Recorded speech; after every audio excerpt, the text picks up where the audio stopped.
You've lived your entire life believing you are awake. But what if you've been dreaming? What if every choice, every emotion, every fear you've ever felt was only a fragment of who you truly are? There are 7 doors of consciousness, and behind each one lies a version of you more powerful, more aware, more infinite than you've ever imagined. Once you step beyond the first door, there is no going back. This is your initiation. What follows will not just change how you think, it will change who you are. Chapter 1. The Dream of the Machine. The alarm screams at 6:47 a.m. It always screams at 6:47 a.m. The sleeper's hand shoots out from beneath the sheets, automatic, unthinking, and silences it. Eyes still closed. The same ceiling, the same crack in the plaster that looks like a river splitting into tributaries. How many mornings has that crack been there? How many mornings has the sleeper stared at it without truly seeing? Feet touch cold floor, left foot first, always left foot first. The bathroom mirror reflects a face. Is it a face, though, or just a collection of features arranged in the pattern that others recognize?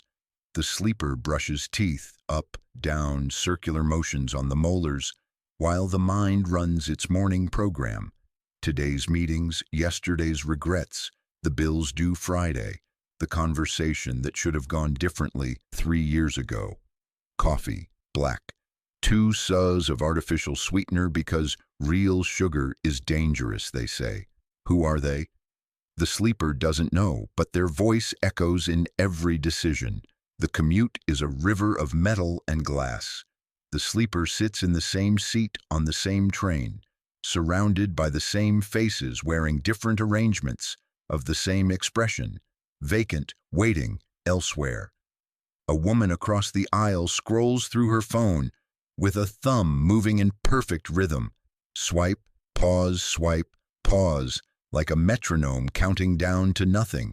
The sleeper thinks, when did I last feel something real?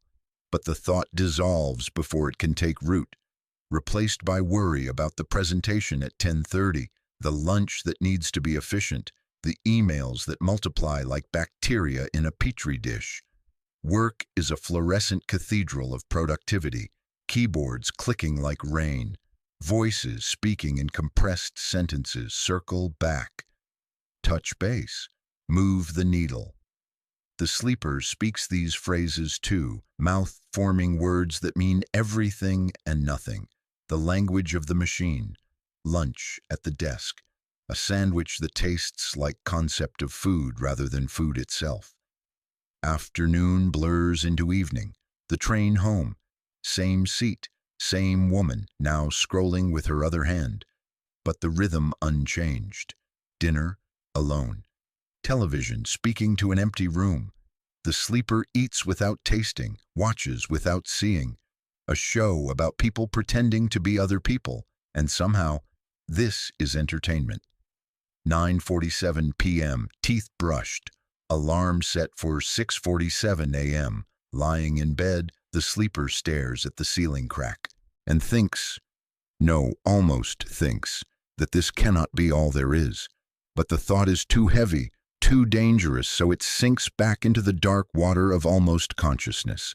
Sleep comes like a hand pressing down on the crown of the head, and then, in the dream, the sleeper walks the same streets, past the same buildings, but something is wrong. Not wrong in a way that can be named. Wrong in the way a familiar word suddenly looks like it's spelled incorrectly. Wrong in the way your own hand looks alien when you stare at it too long. There's a door. The sleeper has walked this street 10,000 times. There has never been a door there. Yet here it stands. Ancient wood, iron hinges, a symbol carved into its surface that seems to shift when looked at directly. A spiral, a eye, a map of something that hasn't been discovered yet. The sleeper reaches for the handle. The world shivers. Static.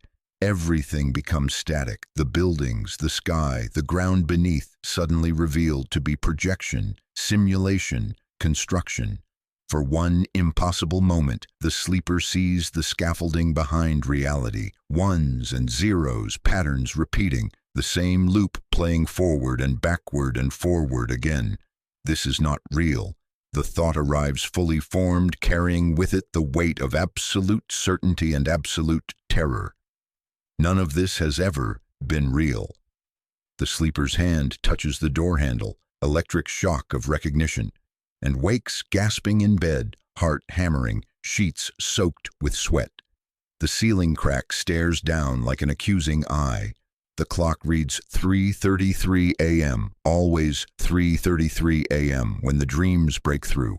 But something has changed. The air tastes different, thicker, more present. The sleeper lies very still, afraid to move, afraid to think because thinking might push this feeling away. For the first time in years, decades, the sleeper is awake while being awake. The alarm will scream at 6:47 a.m. The routine will resume. The machine will keep turning, but now there's a crack in the program, a glitch in the matrix, a door where no door should be, and the sleeper knows, with terrible, wonderful certainty, that the door is still there, waiting, patient as death, inevitable as birth. The question is no longer if it will be opened. The question is, what happens when it opens?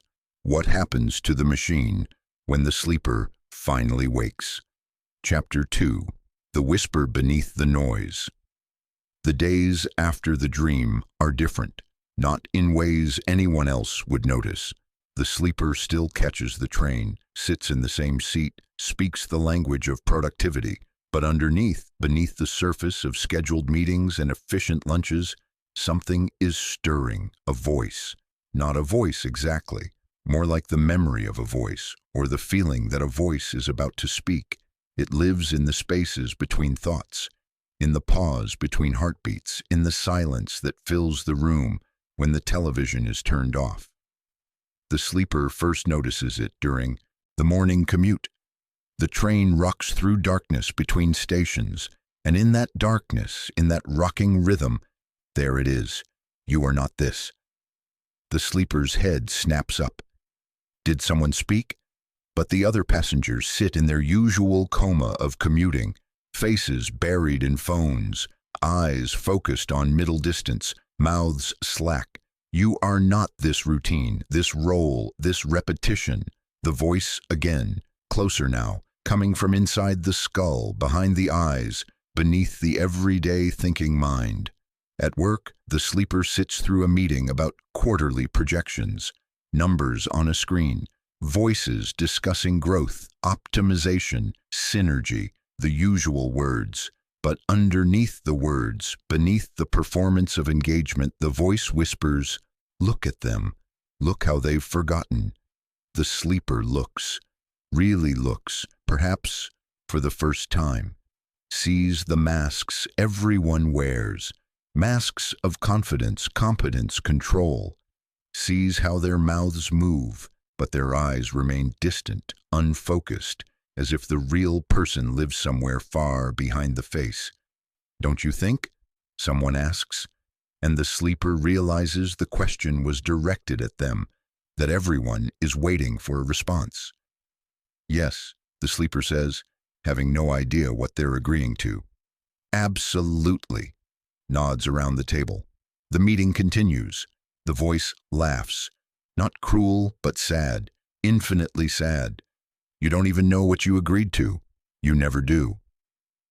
That night, the sleeper skips the television, sits instead in the dark apartment, listening. To what? To the silence, maybe. To the voice, definitely. To the sound of their own breathing, which seems suddenly loud, suddenly strange. This automatic process that's been happening every moment of life without ever being noticed. Breathe in. Who is breathing? Breathe out. Who is watching the breath? The question creates vertigo. The sleeper thinks, "I am breathing." But who is the I who thinks that? And who is aware of the I who thinks? Layers upon layers, consciousness folding back on itself like a Mobius strip with no beginning, No end, no clear distinction between observer and observed. The voice doesn't explain, it only asks questions, and the questions are like keys turning in locks that the sleeper didn't know existed. Days pass. The routine continues, but the sleeper is no longer fully in it. There's a split happening, a divorce between the person who goes through the motions and the awareness that watches the person going through the motions. At the coffee shop, the sleeper orders the usual, black coffee, 2 artificial sweeteners, but this time watches themselves order it, watches the mouth form the words, watches the barista perform the ritual of preparation, watches the hand reach for the cup. Who is this person ordering coffee? You've played this role so many times you've forgotten it's a role. The sleeper sits in the corner, coffee cooling, untouched. People flow past, urgent, purposeful, buried in their own routines. Each one a universe of complexity, yet each moving like a programmed machine through the choreography of daily life. They are you are them, all sleeping, all dreaming the same dream. Sir, are you okay? The barista stands over the sleeper, concern wrinkling her forehead. How long has the sleeper been sitting here? The coffee is cold. The light outside has changed. I'm fine, the sleeper says, just thinking. Thinking, the barista repeats, and something flickers across her face. Recognition, fear, before the professional smile returns. Well, let me know if you need anything else. She walks away quickly, glancing back once, and the sleeper wonders, did she hear the voice too once? Did she stand at this same precipice before backing away, before choosing the safety of routine over the terror of awakening? That night, the voice speaks with new urgency. You cannot go back. Once you hear me, you cannot unhear me. The door has been seen. The crack has appeared. The machine is breaking down. The sleeper lies in bed, eyes open, watching shadows move across the ceiling. The crack in the plaster seems deeper now, more intentional, like it was always trying to spell something, but the sleeper lacked the alphabet to read it. Who are you? The sleeper finally asks the voice, asks the darkness, asks the universe. The answer comes not in words, but in sensation. A vast, bottomless silence that somehow contains all sound. A darkness that somehow contains all light. A nothing that is somehow everything. And in that silence, that darkness, that nothing everything, the sleeper understands. The voice is not separate. The voice is not other. The voice is the sound of the sleeper, waking up to themselves. The alarm will scream at 6:47 a.m., but the sleeper knows with certainty that feels like falling and flying simultaneously, that nothing will ever be the same.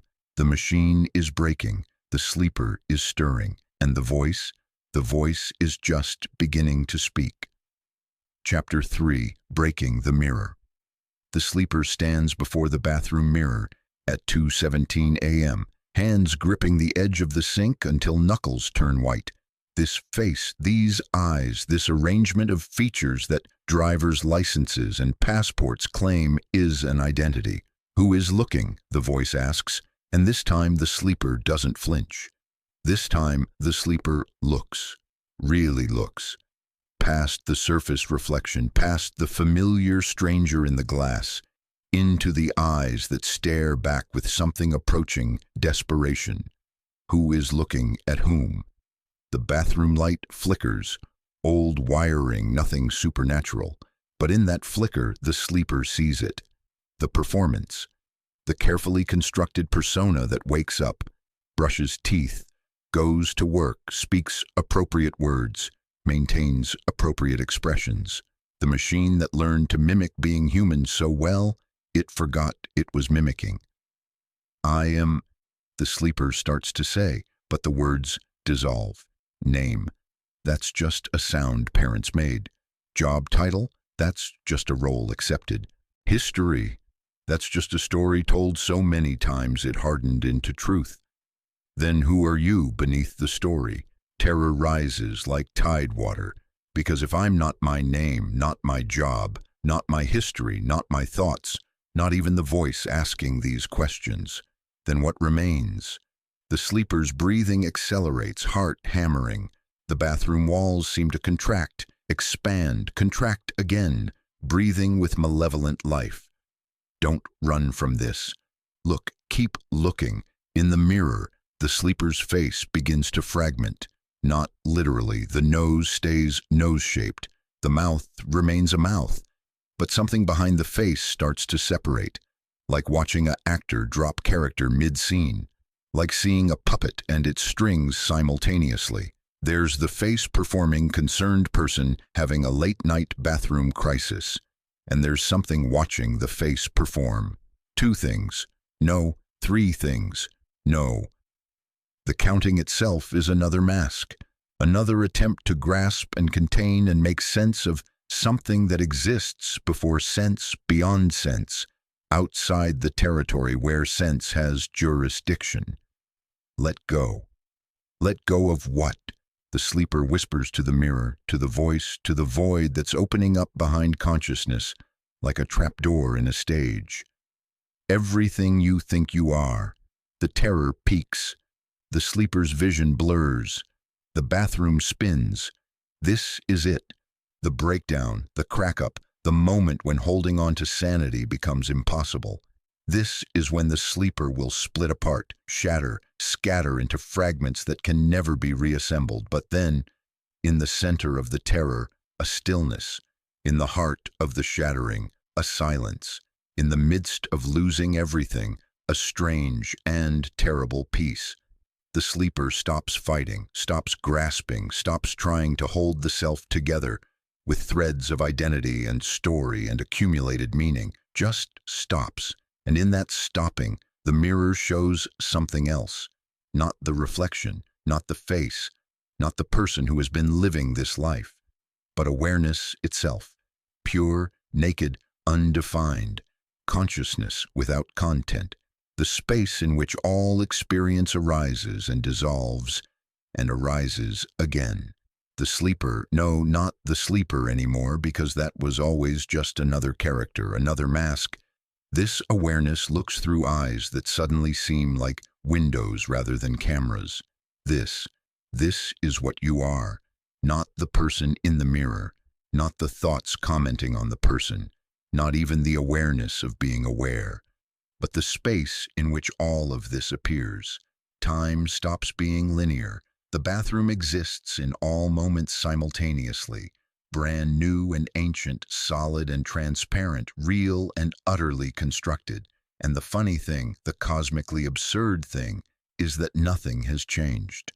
The sink is still a sink. The mirror is still a mirror.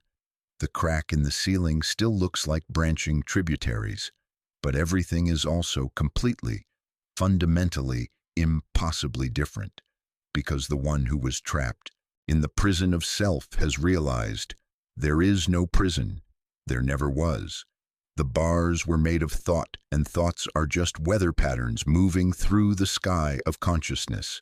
The sleeper, because we still need words, still need to call this presence something, begins to laugh, quietly at first, then louder, then with an abandon that borders on hysteria but isn't, because this laughter comes from a place before fear, before joy, before the categories that sort experience into boxes labeled acceptable and dangerous.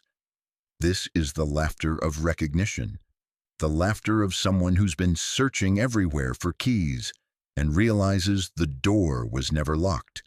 The laughter of waking up from a nightmare and understanding it was only ever a dream. But even this realization is just another experience arising in the space of awareness. Even the liberation is just another pattern of thought.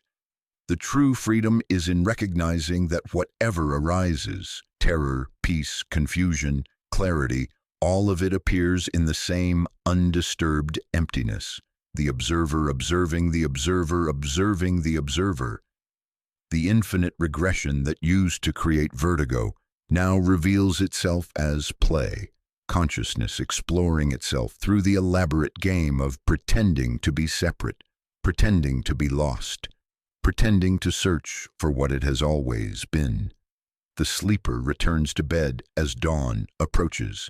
The alarm will scream at 6:47 a.m. The routine will resume. But the one who goes through the routine knows now, I am not this.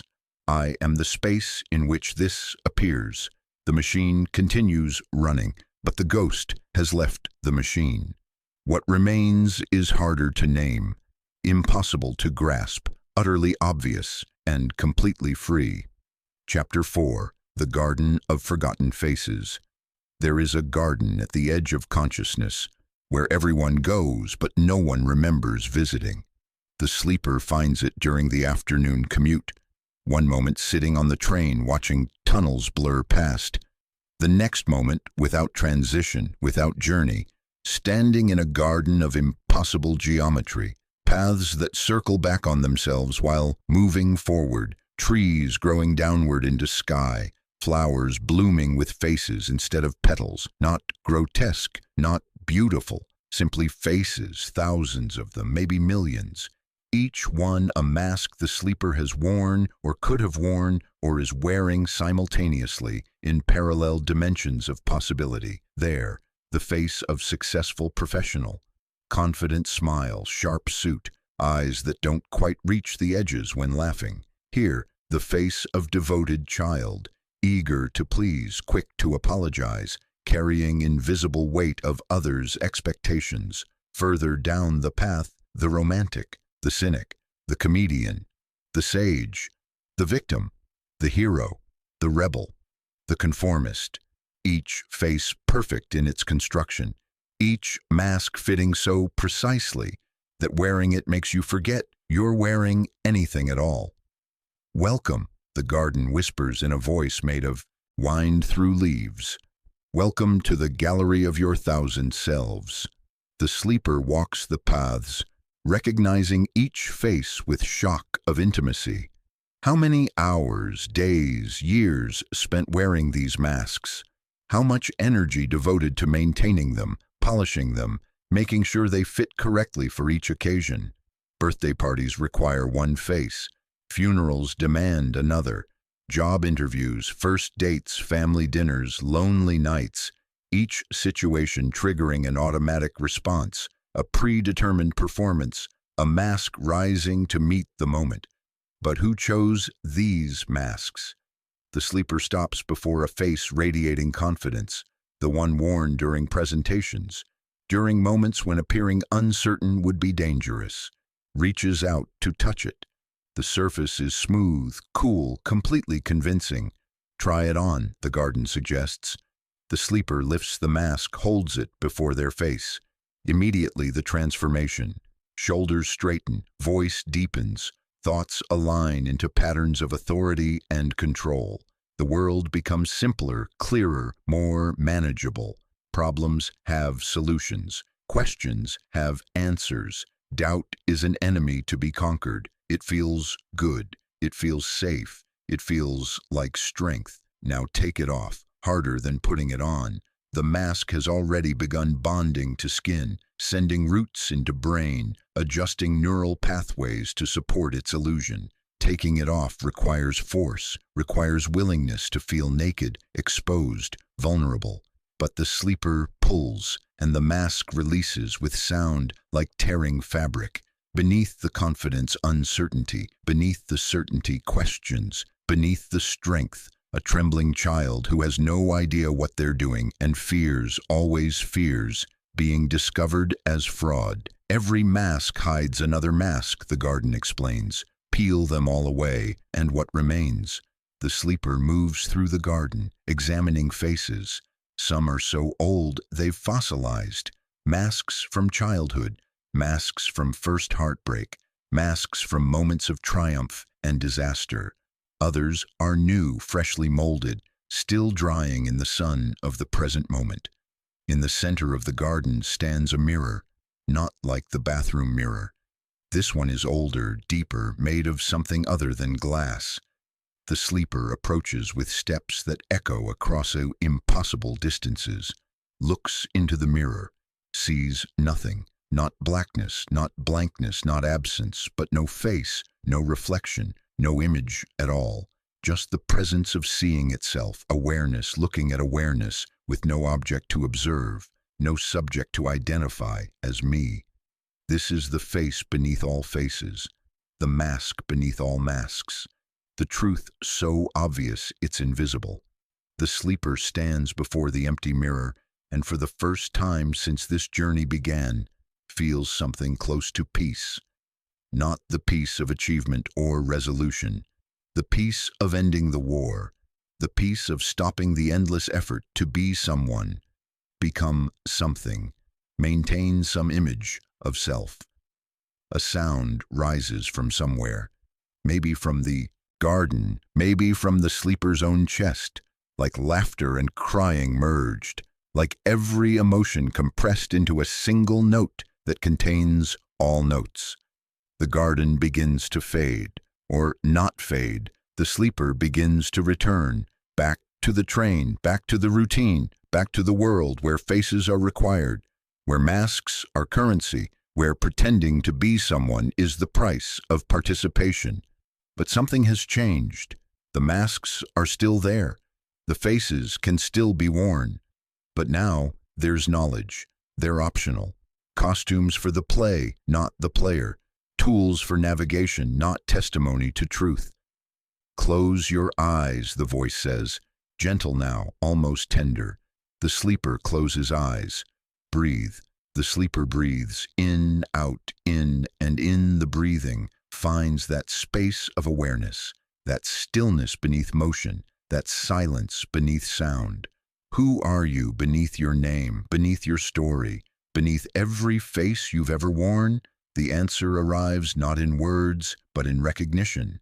The same recognition that comes from removing a shoe after a long day and feeling the relief of pressure you'd stopped noticing. You are not the mask. You are not the face. You are not the person these faces claim to represent. You are the awareness in which all masks appear and disappear like clouds across an infinite sky. The garden fades completely. The train arrives at the station. The sleeper, still called that, still playing that role, stands and exits with the crowd. But the one who walks through the world now knows. Every face is borrowed. Every mask is temporary, and beneath it all, watching it all, allowing it all to arise and dissolve. The faceless face, the nameless name, the truth too simple to be spoken, too obvious to be found, too present to be grasped. Chapter 5. The door in the dream. The dreams have changed. Every night now, the sleeper returns to the same place, a vast hall of doors, stone walls stretching into darkness above and beyond, torches burning with flame that casts no heat, and doors, countless doors, lining the corridor like cells in a monastery or prison. Behind each door, a different life, a different version of the sleeper who made different choices, wore different masks, walked different paths. The sleeper can hear them through the wood, voices speaking words in languages both familiar and foreign. Behind door number 7, a life of wealth and status hollow at its core. Behind door 42, a life of poverty and struggle, rich with meaning. Behind door 99, a life never begun, a potential that collapsed before it could flower. These are the lives you could have lived, the voice explains, echoing through the corridor. These are the paths you did not take, the selves you did not become. The sleeper walks the hall, hand trailing along cold stone. At some doors, pauses to listen, hears laughter, hears weeping, hears the silence of profound meditation, hears the noise of desperate distraction. Each door is a possibility. Each door is a trap. Each door is an invitation to identify with a particular story, a specific self, a defined destiny. None of them are real, the voice says. All of them are real. Can you hold both truths simultaneously? The sleeper continues walking, The corridor stretches forever forward and forever back. Time rendered spatial, space rendered temporal, all of it existing in eternal present that somehow contains all possible pasts and futures.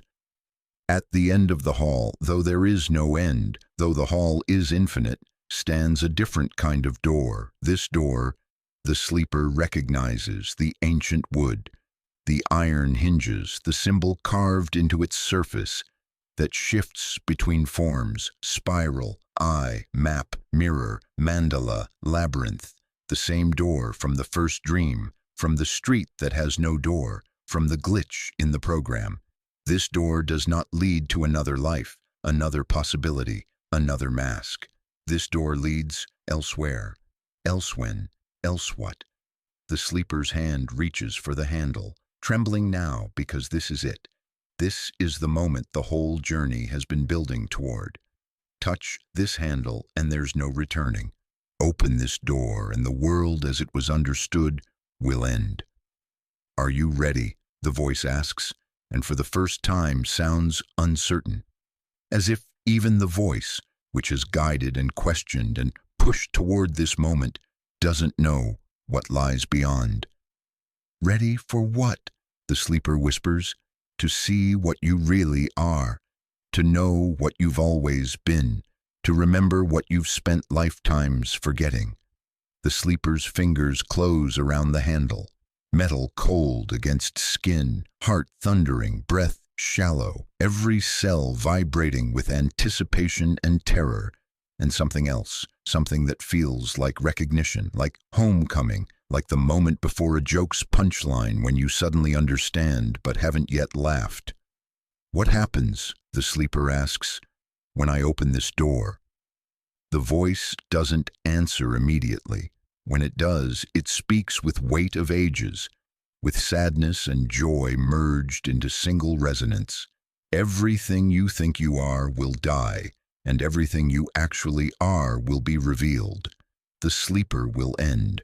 What remains has no name, has never needed one. The sleeper stands at the threshold. Behind, the corridor of doors, the gallery of possible selves, the comfortable prison of identity and story and meaning. Ahead, unknown, unknowable, the territory beyond all maps, the space past the edge where "Here be dragons" is written in fearful script. In this moment, this eternal now moment that contains all moments, the sleeper understands. This is always the choice, in every breath, in every heartbeat, in every instant of existence, to retreat into the known or advance into mystery, to cling to self or release into what is, to sleep or to wake. The voice whispers one final time, so quietly it might be the sleeper's own deepest knowing speaking. When you open this door, the world will end. The dream will shatter. The machine will stop. But you, the real you, the one who was never born and can never die, you will remain. You will always remain.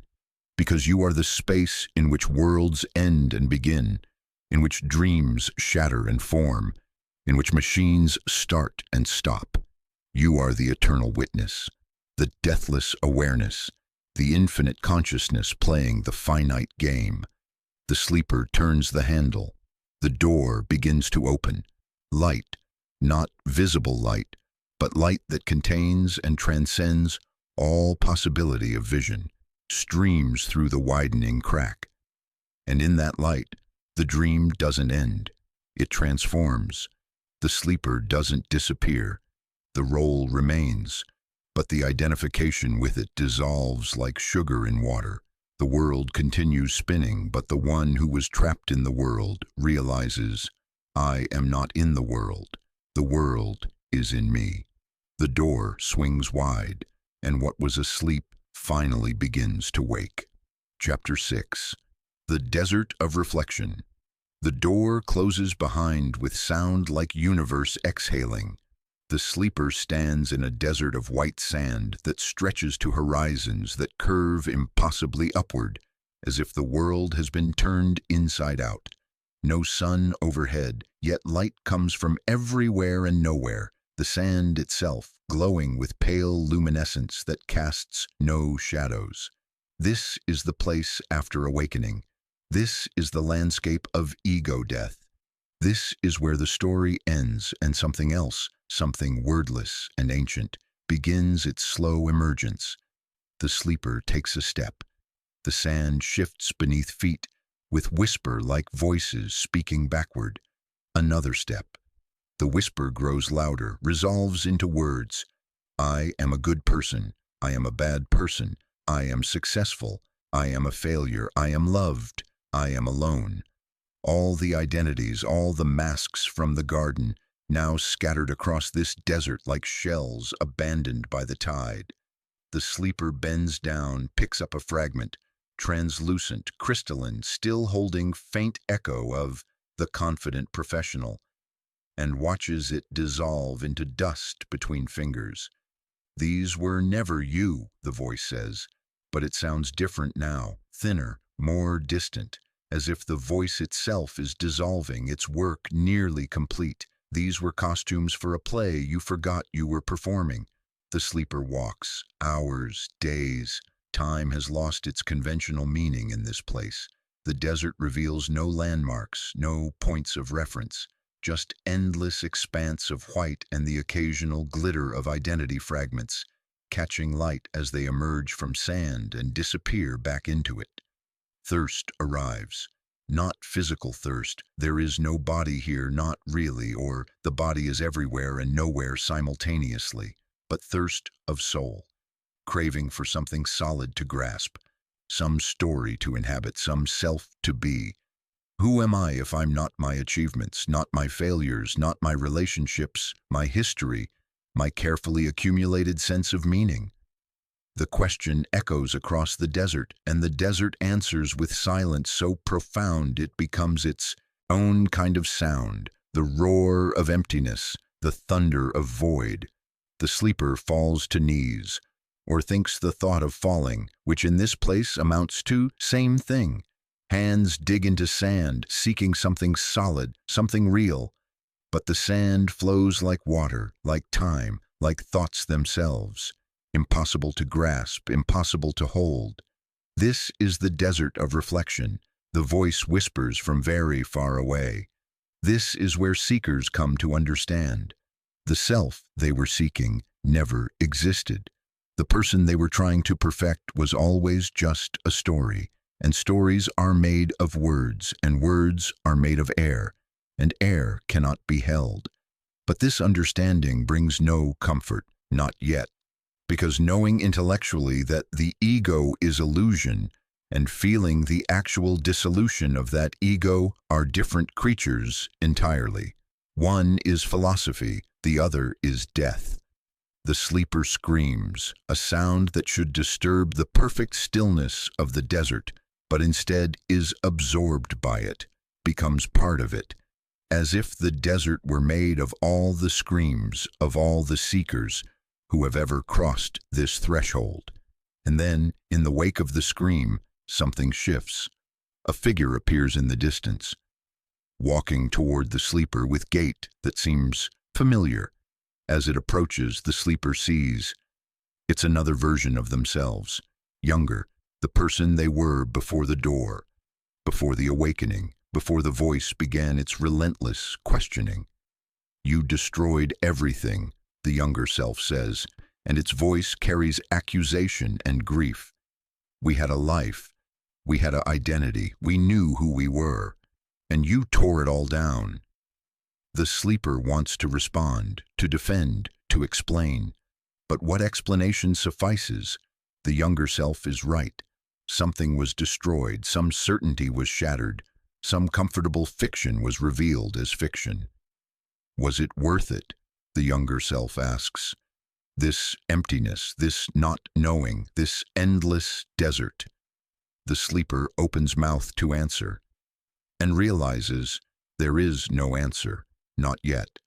The worth of awakening cannot be calculated in the middle of the crisis. The value of freedom cannot be measured while still learning to use unfamiliar wings. The younger self waits, patient, sad, a ghost of who the sleeper was, demanding justification for its murder. "I don't know," the sleeper finally whispers. "I don't know if it's worth it. I don't know anything anymore." The younger self nods, as if this is the answer it was waiting for.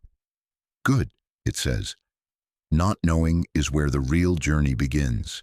Everything before was just preparation for this moment, this standing in the desert with nothing to hold, nobody to be, nowhere to hide." And then the younger self does something unexpected. It smiles. "I release you," it says, "and I ask that you release me. I was necessary. I served my purpose, but I am not who you are becoming." The younger self extends a hand. The sleeper takes it, and in that touch, feels the transfer, all the energy that was bound, up in maintaining that old identity now flowing free, available raw power, waiting to be consciously directed rather than unconsciously leaked into maintenance of masks. The younger self dissolves, not tragically, gracefully, like snow melting into spring soil, becoming nourishment for what comes next. The sleeper stands alone again in the desert, but something has changed.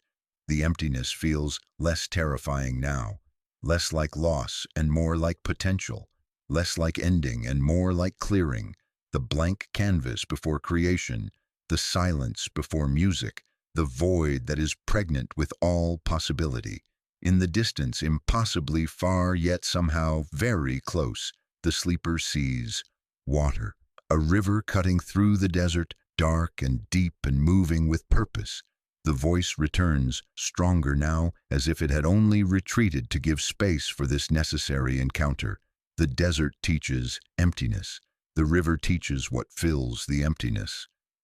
Are you ready to meet what you've been running from? The sleeper walks toward the river, step by step, leaving no footprints in the sand, moving like ghost, like dream, like consciousness, exploring its own infinite terrain. The desert of reflection gives way to the river of shadows, and the seeker, no longer merely sleeper but not yet fully awake, continues the ascent. Chapter 7. The River of Shadows. The river is black, not the black of night or ink or void, black like concentrated absence of light, like the color that exists in nightmare's deepest corner. It flows without sound, thick and slow as oil or blood or melted sorrow. The seeker stands at its edge, feeling the cold radiate upward from the water, except not cold, not temperature, but something else. The chill of recognition, the freeze of facing what has been buried. "This is the river of shadows," the voice says, and now it sounds almost reverent, almost frightened. Everything you've denied, repressed, hidden from yourself flows here. Every unfelt feeling, every unspoken truth, every moment of pain you decided was too dangerous to acknowledge. The seeker kneels beside the river, looks into its surface, sees not reflection but memory. 8 years old, standing in the doorway while parents scream at each other, small body frozen, small heart learning the lesson. Love equals pain, and pain must be avoided at all costs. The memory dissolves into the current, carried downstream. 15 years old, laughed at for vulnerability, for caring too much, for wearing heart outside body. The sting of mockery, the decision to build walls, to pretend not to care, to kill the soft parts before someone else could. That decision floating past like corpse in the current. 23 years old, betraying someone who trusted. Small betrayal maybe, but betrayal nonetheless. The rationalization, the convenient forgetting, the subtle violence of choosing comfort over integrity, the shame, thick and black, swirling in an eddy. "I don't want to see this," the seeker says, turning away, but the river is patient. The river has been waiting. The river says, "You cannot cross what you refuse to acknowledge. You cannot transcend what you will not first accept." The seeker closes eyes, but the memories come anyway, not visual now, but felt. Decades of accumulated grief rising through the body like fever.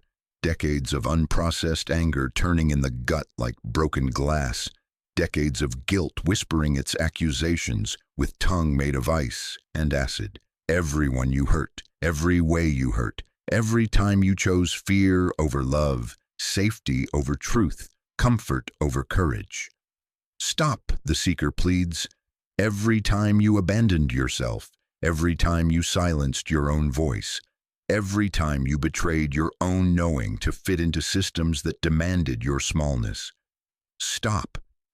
Every wound you inflicted because you were wounded, every pain you passed on because you refused to feel your own pain, every generation of trauma flowing through you, and you chose to let it flow onward rather than stopping it here, in your own body, in your own consciousness.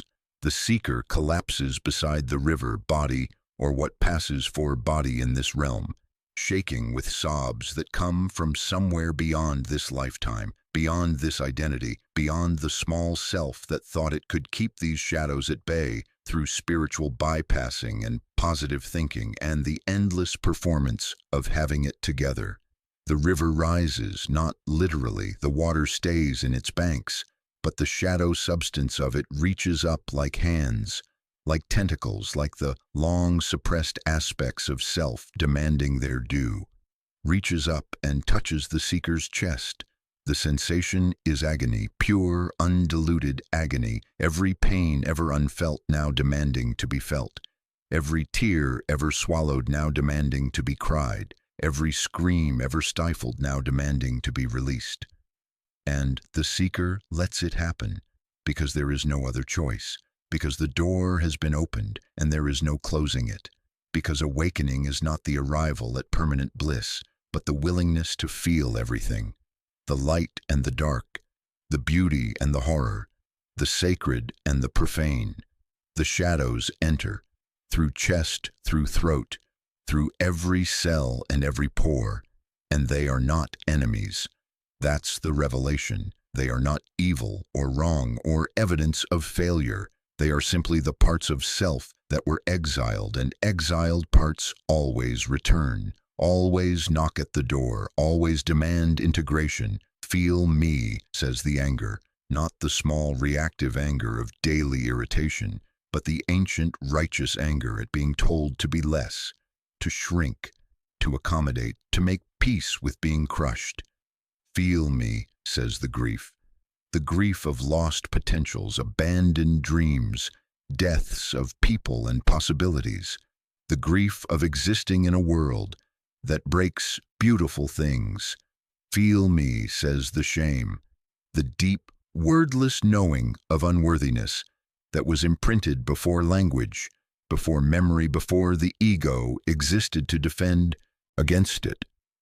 The seeker feels everything, becomes a vessel for the shadow material, neither resisting nor identifying with it, just allowing, just witnessing, just holding space for the return of the exiled.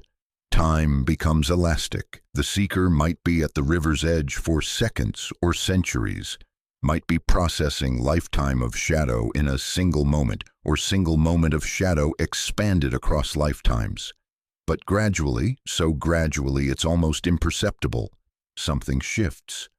The shadows, once acknowledged, once felt, once given space to exist without judgment, begin to dissolve, not disappear, not get pushed back down into unconscious, but dissolve in the way that ice dissolves in water, changing form while losing none of its essence, becoming integrated into a larger whole. The anger reveals itself as misdirected life force. The grief reveals itself as love's inevitable companion. The shame reveals itself as internalized message from a sick society that needed the seeker small in order to maintain its own dysfunction. And beneath all the shadows, underneath every painful memory and every unprocessed trauma, the seeker finds something unexpected. Compassion. For the 8-year-old frozen in the doorway, for the 15-year-old building walls, for the 23-year-old making compromises, for every version of self that did its best with the consciousness available at the time. This is the secret of the shadow river. The voice whispers, warm now, almost tender. It shows you darkness not to punish you, but to free you. Because only what is acknowledged can be healed. Only what is felt can be released. Only what is loved can be transformed. The seeker stands. The river still flows, black and deep, but it no longer feels threatening. It feels like part of the landscape, part of the journey, part of what must be crossed to reach the other shore. And on that other shore, gleaming in light that seems to come from within rather than without, the seeker sees a structure rising, golden, vast, impossibly intricate. The architect awaits, the voice says. Are you ready to create? The seeker steps into the river. The water is cold, not the cold of fear, but the cold of truth. And truth, while sometimes uncomfortable, is never as painful as the lies used to avoid it. The seeker wades across, shadows swirling around legs, through hair, across skin. But they are no longer enemy, they are simply current, simply water, simply part of the flow. The far shore approaches, and the seeker, having survived the desert and crossed the river, prepares to meet the part of self that builds worlds. Chapter 8. The architect within the structure rises like cathedral made of mathematics, gold walls inscribed with equations that shift between numbers and poetry, symbols and songs. Towers reaching toward sky that is somehow both above and within. Gates that open before the seeker arrives, as if anticipating approach. Welcome, a new voice says, not the guide voice that has accompanied this journey, but something else. Deeper, more resonant, the voice of power that knows itself as power. Welcome to the workshop of creation. The seeker enters. Inside, impossible space, rooms within rooms, dimensions folding through each other like origami of reality, and everywhere, on walls, floors, ceilings, hanging in air like sculptures made of light, thoughts, visible thoughts, tangible thoughts, each one a structure of energy and intention, some crystalline and clear, others murky and malformed, some thoughts blazing with coherent force, others barely formed, gossamer thin and already dissolving. These are your creations, the architect says, stepping from behind a pillar that wasn't there a moment ago. The seeker turns and sees themselves, but not quite. This version is taller, straighter, radiating certainty and creative power. This is the seeker as they could be, as they are, potentially, beneath the rubble of conditioning and doubt. I don't understand, the seeker says. The architect smiles. You've been creating your reality, your entire existence. Every thought is a seed. Every belief is a blueprint. Every recurring mental pattern is a prayer you're saying to the universe. Make this real. The architect gestures to a thought form nearby, murky, heavy, dense with repetitive patterns. This is your most common thought. Look closely. The seeker approaches, examines the structure, sees its content. I am not enough. The thought plays on loop, has played for decades, worn a groove in consciousness like river carving canyon through stone. And around this central thought, entire architecture of supporting beliefs, defensive mechanisms, compensatory behaviors. My God, the seeker whispers, I've been building a prison. You've been building a world, the architect corrects. And yes, it happened to be a prison, but that was not inevitable. That was choice, unconscious choice, true, but choice nonetheless. The architect waves hand and the prison thought dissolves, revealing space behind it, empty potential, pure creative possibility waiting to be shaped. Level 4 consciousness, the architect says, is recognizing that thoughts are not truth. Thoughts are tools. You are not your thoughts. You are the one who thinks them, who chooses them, who can change them. The seeker feels something igniting in chest, not the cold of Shadow River, but heat, warmth, the fire of creative power recognizing itself. So I can create deliberately, consciously? You already do, the architect says. But you've been creating from programming, from habit, from unconscious patterns inherited from parents and culture, and every authority that taught you who to be. Now you can create from choice, from vision, from the deepest truth of what you actually are. The architect leads the seeker deeper into the structure, to a room where walls are transparent, showing infinite possibilities cascading like waterfalls of light. This is the manifestation chamber. Here we practice conscious creation. How? The seeker asks, hungry now, eager, ready. First, clarity. Know what you truly desire, not what you think you should want, not what others want for you, but what your deepest self longs to experience. The seeker closes eyes, searches beneath the noise, finds a desire to be fully alive, fully expressed, fully in service to something larger than small self, to create beauty, to ease suffering, to wake up others who are still sleeping. Good, the architect says, though the seeker spoke nothing aloud. Now feel it, not as future possibility but as present reality. The universe responds not to words but to frequency. Become the vibration of what you wish to experience. The seeker feels into the desire, imagines, no, not imagines, but inhabits the feeling state of already being that person, already living that life, already expressing that purpose.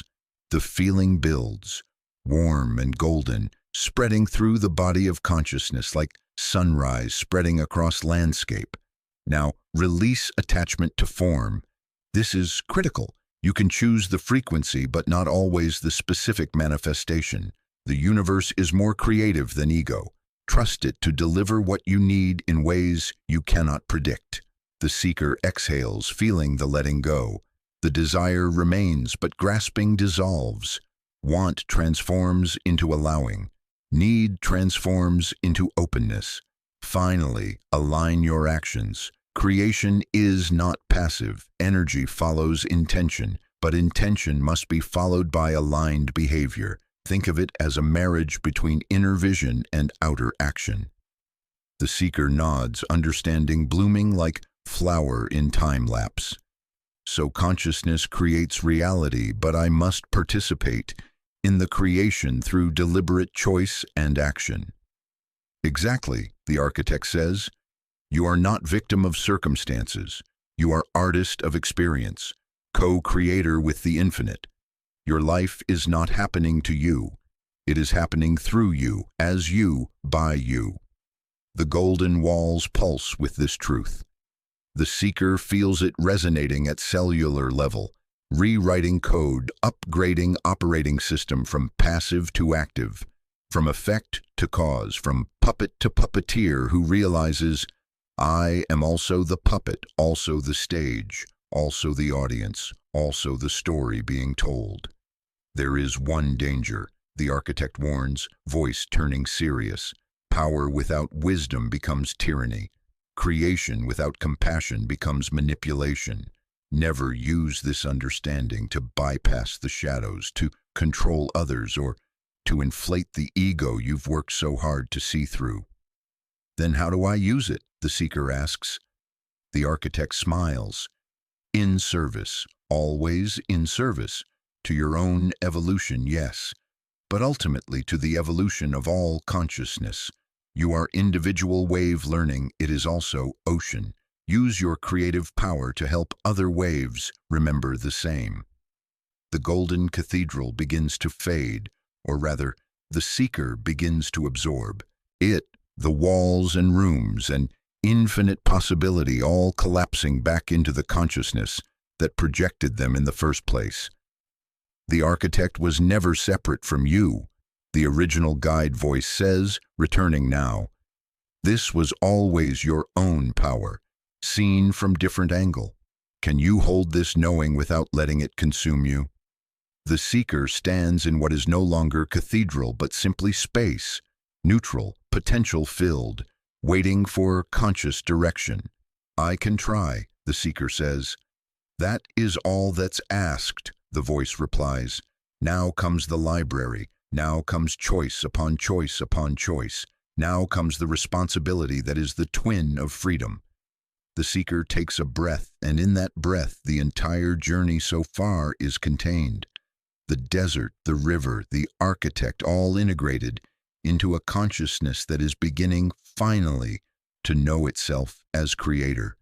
The golden light dims to silver, and ahead, vast and impossible, a library materializes from nothing, from everything, from the infinite mind learning to read its own books. Chapter 9. Echoes of the Infinite Library. The library has no walls, no ceiling, no floor, yet it is most enclosed space the seeker has ever experienced.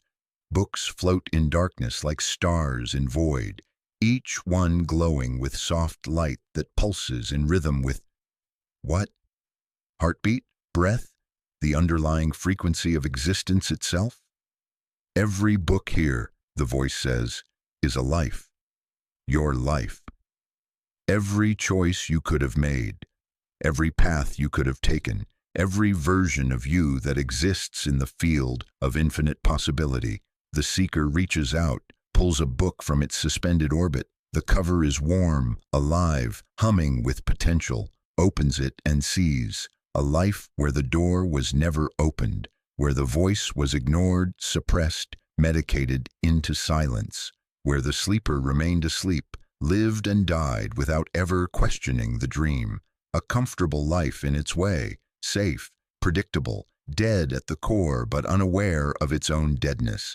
The seeker closes the book with shudder, sets it back into orbit, pulls another. This one shows a life where the awakening came too fast, too hard, without proper integration, mental breakdown, hospitalization, years lost to confusion, and spiritual emergency that no one understood, eventually stabilizing but never fully trusting consciousness again, never fully embracing the journey. Another book. The seeker becomes guru, gathers followers, falls into trap of spiritual ego, uses awakening to elevate self above others rather than recognizing self in others, causes harm while claiming to heal, dies surrounded by devoted students who never learned to trust their own authority. Another, the seeker integrates perfectly, becomes humble teacher, helps thousands wake up while maintaining groundedness and compassion, dies peacefully, having lived in service to the great awakening of human consciousness.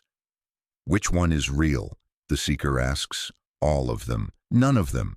Whichever one you choose becomes real through the act of choosing. The seeker spins slowly, surrounded by infinite versions of self.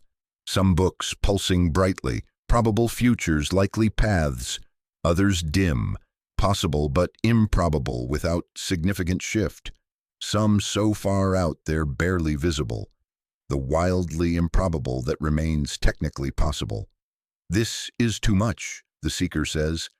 How can I choose when I see all outcomes? You cannot unsee them now, the voice says without sympathy. This is the burden of level 4 consciousness. You see the multiplicity. You understand that every moment is choice point. Every choice is creative act. Every creative act births new universe. Paralysis is one option, but you've come too far for that. The seeker breathes, centers, drops into the quiet space that has been growing throughout this journey. The space beneath thinking, beneath choosing, beneath the multiplicity of possibilities. From that space, a question arises. What if I choose wrong? There is no wrong, the voice says. Only experiences, only lessons, only paths that teach what needs to be learned. The fear of choosing wrong is itself a trap. It assumes there is a right, a single correct path, a fixed destiny, but you are creating destiny in each moment. You cannot get it wrong if you remain conscious in the choosing. The seeker moves through the library, letting intuition guide, past the books of fear-based choices, past the books of ego inflation, past the books of spiritual bypass and premature transcendence, until finding a book that feels right. Not perfect, not guaranteed success, but aligned, resonant, true.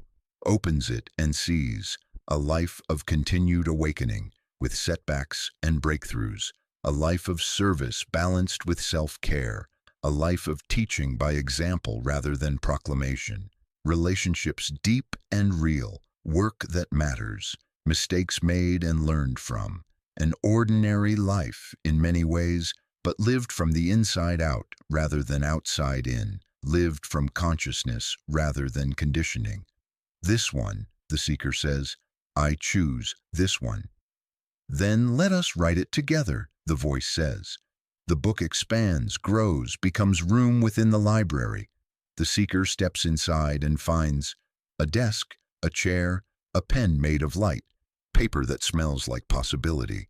Write, the voice commands. Write the story you choose to live, not detailed blueprint. Life is improvisational dance, not predetermined script. But write the themes, the values, the intentions that will guide you through the choices ahead. The seeker sits, pen hovering above paper, begins.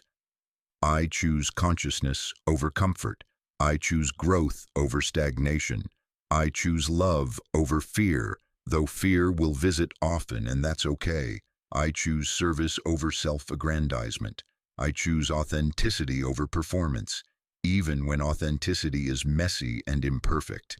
I choose to keep awakening, keep questioning, keep dissolving the self that pretends to have arrived.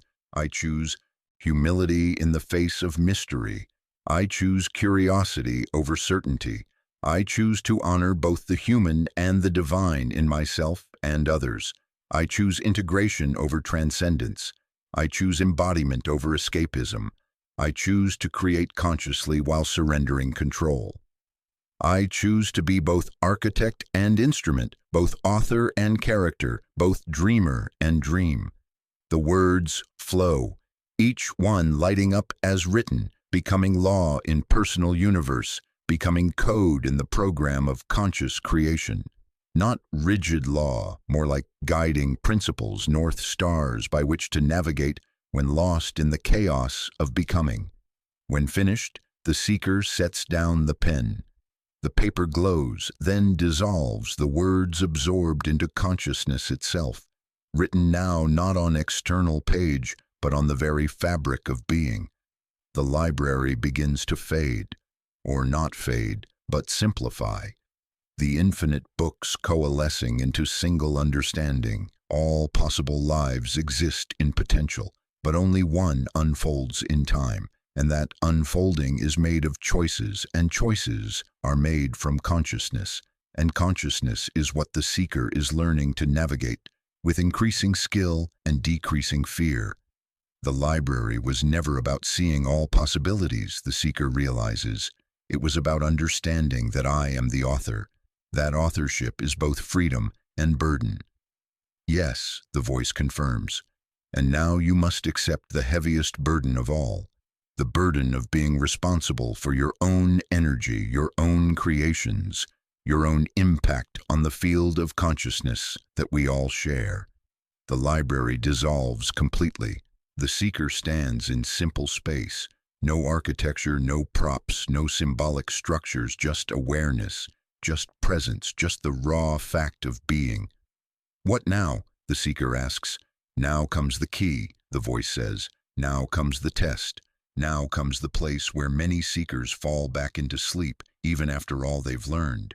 The space darkens, not threatening, just preparing, gathering itself for final lesson of Act 2. And in the darkness, something metallic gleams, a key hanging in the void, waiting to be grasped. Chapter 10. The Key of Responsibility. The key hangs suspended in darkness, rotating slowly, catching light that has no source. It is made of every metal and no metal, iron and gold and silver and substances unnamed, unformed, existing only in this liminal space between levels of consciousness. This, the voice says, is the key that unlocks true freedom, but most will not take it, because to take it is to accept what cannot be denied once seen. The seeker approaches cautiously. What does it unlock? Everything, the voice says, and nothing. It unlocks the understanding that you are responsible, completely, utterly, terrifyingly responsible for your experience of reality. The seeker's hand hesitates inches from the key. But things happen to me, circumstances beyond my control, other people's choices affecting my life. How can I be responsible for all of that? You are not responsible for what happens, the voice clarifies. You are responsible for what you do with what happens, responsible for the meaning you assign, the story you tell, the frequency you hold, the choice you make in response to circumstances. The key pulses, each pulse like heartbeat of truth, too pure to dilute. You are responsible for your energy, for the thoughts you repeat, for the patterns you maintain, for the consciousness you bring or fail to bring to each moment. The seeker searches for the word. That's impossible. That's too much. I'm only human. Yes, the voice agrees. You are human, limited in form, but you are also consciousness, which is unlimited in essence. The key opens the door between these two truths. It allows you to be both, finite and infinite, constrained and free, human and divine. The seeker's fingers touch the key. Cold metal, warm metal, no temperature at all. The sensation shoots up the arm and into the heart, and with it comes download of understanding that words can only approximate. Every victim story told is energy given to victimhood. Every blame placed outward is power surrendered. Every moment spent waiting for circumstances to change before choosing happiness is moment lost to the illusion of powerlessness. But real trauma exists, the seeker protests, gripping the key tighter. Real oppression, real suffering. Are you saying victims are responsible for their own pain? No, the voice says fiercely.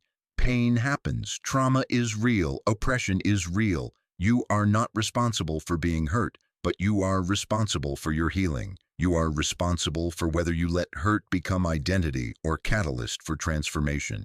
The key begins to glow. The seeker's hand glows with it. This is the teaching that offensive when misunderstood, liberating when truly grasped. You cannot control life, but you can control your relationship to life.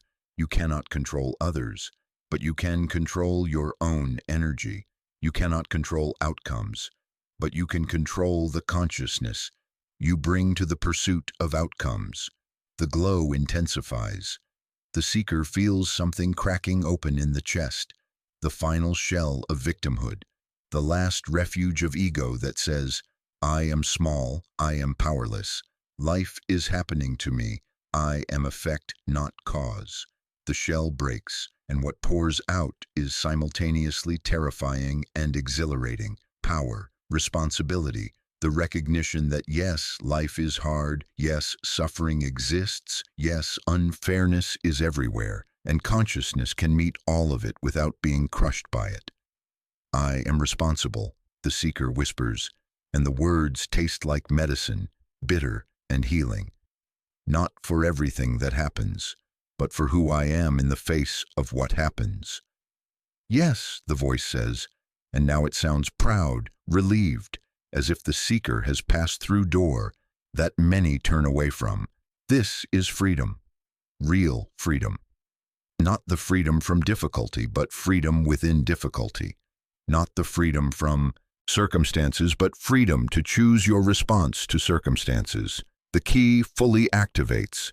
The seeker lifts it, feels its weight, substantial, real, undeniable, looks around for the lock it fits. There is no external lock, the voice says.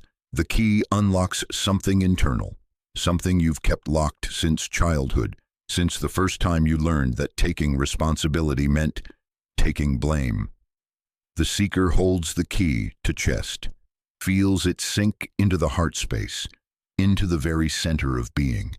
And as it sinks, locks open, the lock on creative power, now accessible, ready to be directed consciously, the lock on compassion, now flowing freely, first toward self, then toward others, the lock on presence, now available, no longer lost in regrets about past or anxieties about future, the lock on authentic expression, now possible, without constant fear of judgment or rejection.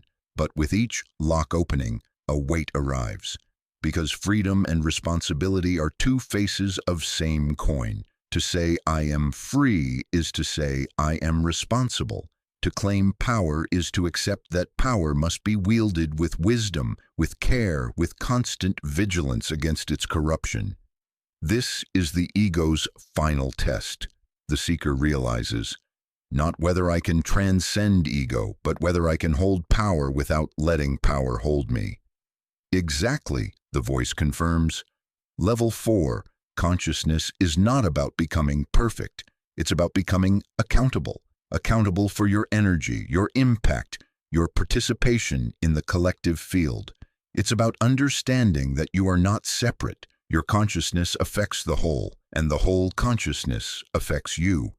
The seeker sits in the darkness, holding the invisible key that is now integrated into being, feels the enormity of what has been accepted, the responsibility not just for personal experience, but for contribution to collective awakening. What if I fail? The seeker asks. What if I take responsibility and still make mistakes, still cause harm, still fall back into unconscious patterns? You will, the voice says without hesitation. You will fail. You will forget. You will fall asleep again, though never as deeply as before. But now you have key. Now you can unlock yourself each time you notice you've become locked. Now you can choose consciousness again and again and again.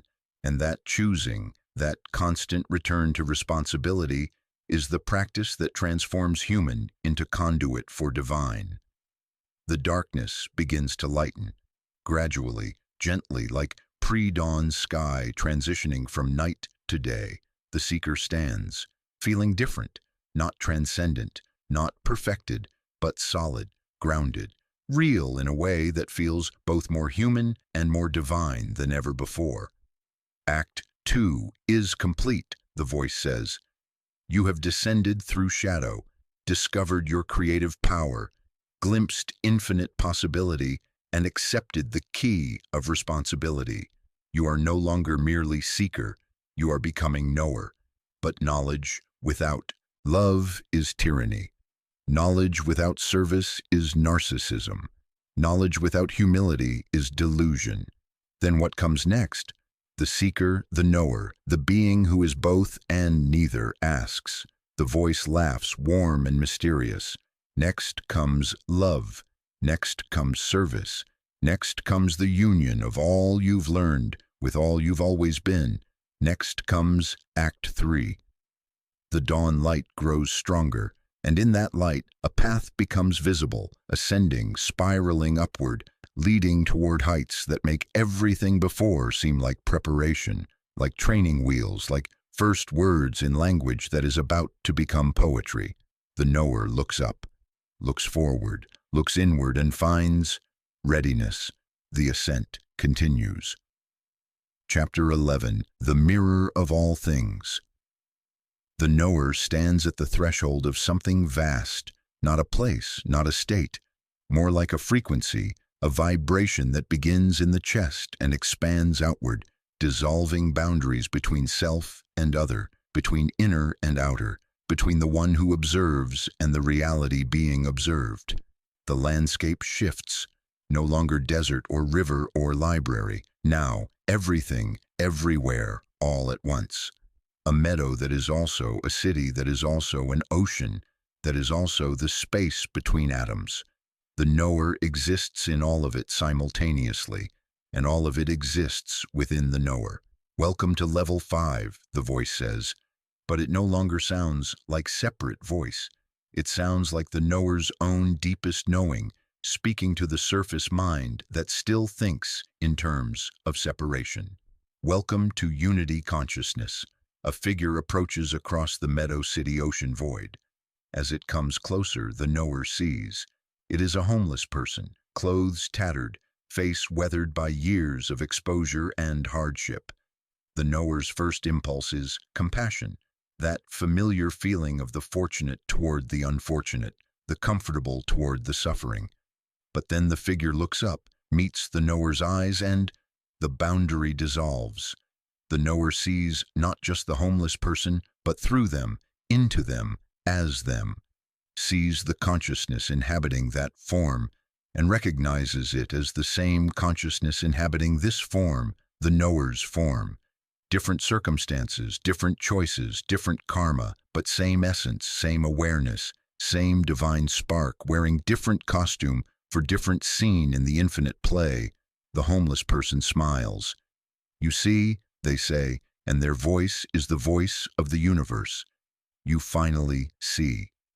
They dissolve, not disappear, dissolve into light, into energy, into the field that contains all forms and is contained by none. Another figure appears, this time a CEO, powerful and polished, radiating authority and wealth.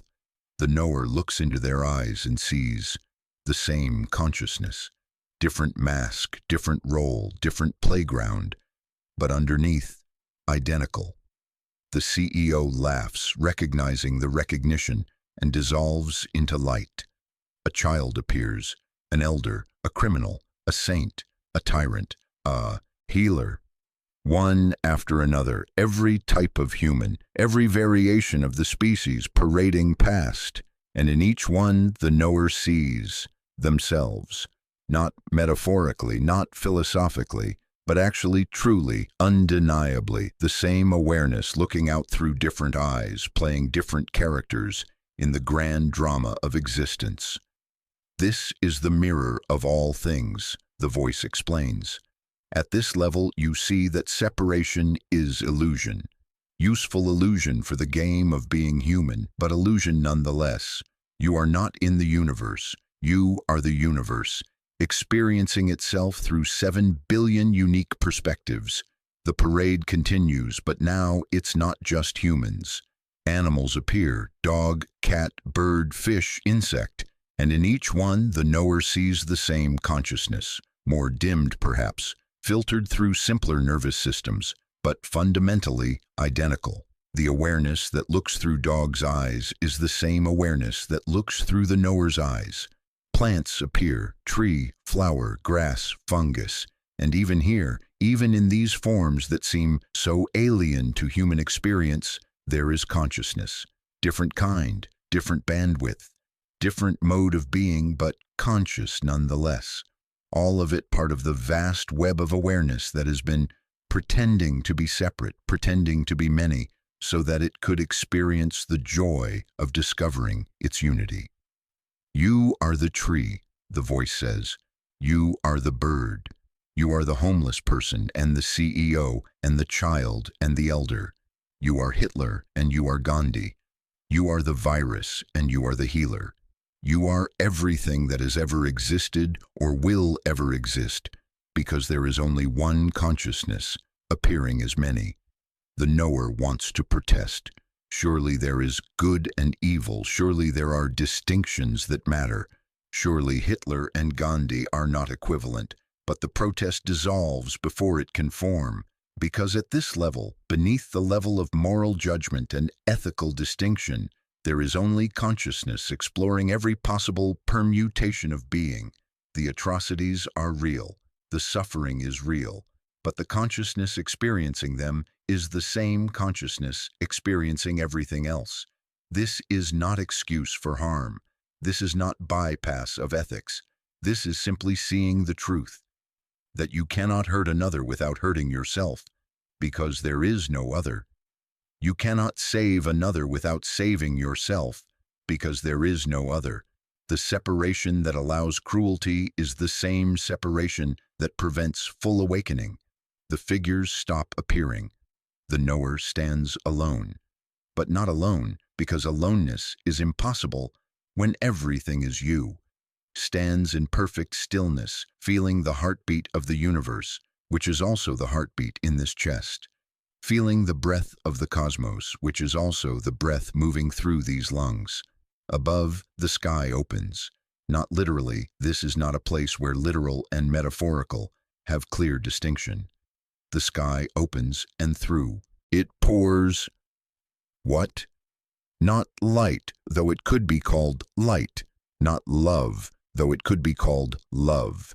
The substance of existence itself, the energy that takes every form and is bound by none. And the substance pours into the knower, through the knower, as the knower, filling every cell with recognition. I am this. I have always been this. I will always be this. The personal identity, the small self, the character called the knower, all of it is real and none of it is true. Real as wave is real, but not true in the way ocean is true. This is unity consciousness, the voice says, reverent now, awed by its own recognition. This is seeing God in everything, because everything is God. God not as old man in sky, but as the consciousness that dreams the cosmos and every creature in it. The knower falls to knees, not in submission, but in recognition, in wonder, in the overwhelming beauty of seeing through the illusion to the unity beneath.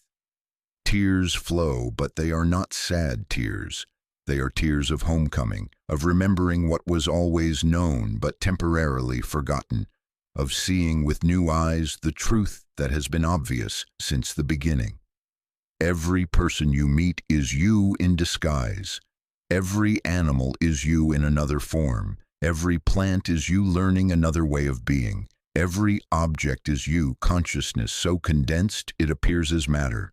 The entire universe is you, exploring yourself, knowing yourself, loving yourself through the magnificent game of forgetting and remembering. The knower looks at hands and sees not just hands, but the hands of everyone who has ever lived, everyone who will ever live. Looks at the ground and sees not just earth, but the body of the planet, which is also the knower's body. Looks at the sky and sees not just sky, but consciousness itself, infinite and eternal, playing every possible game simultaneously.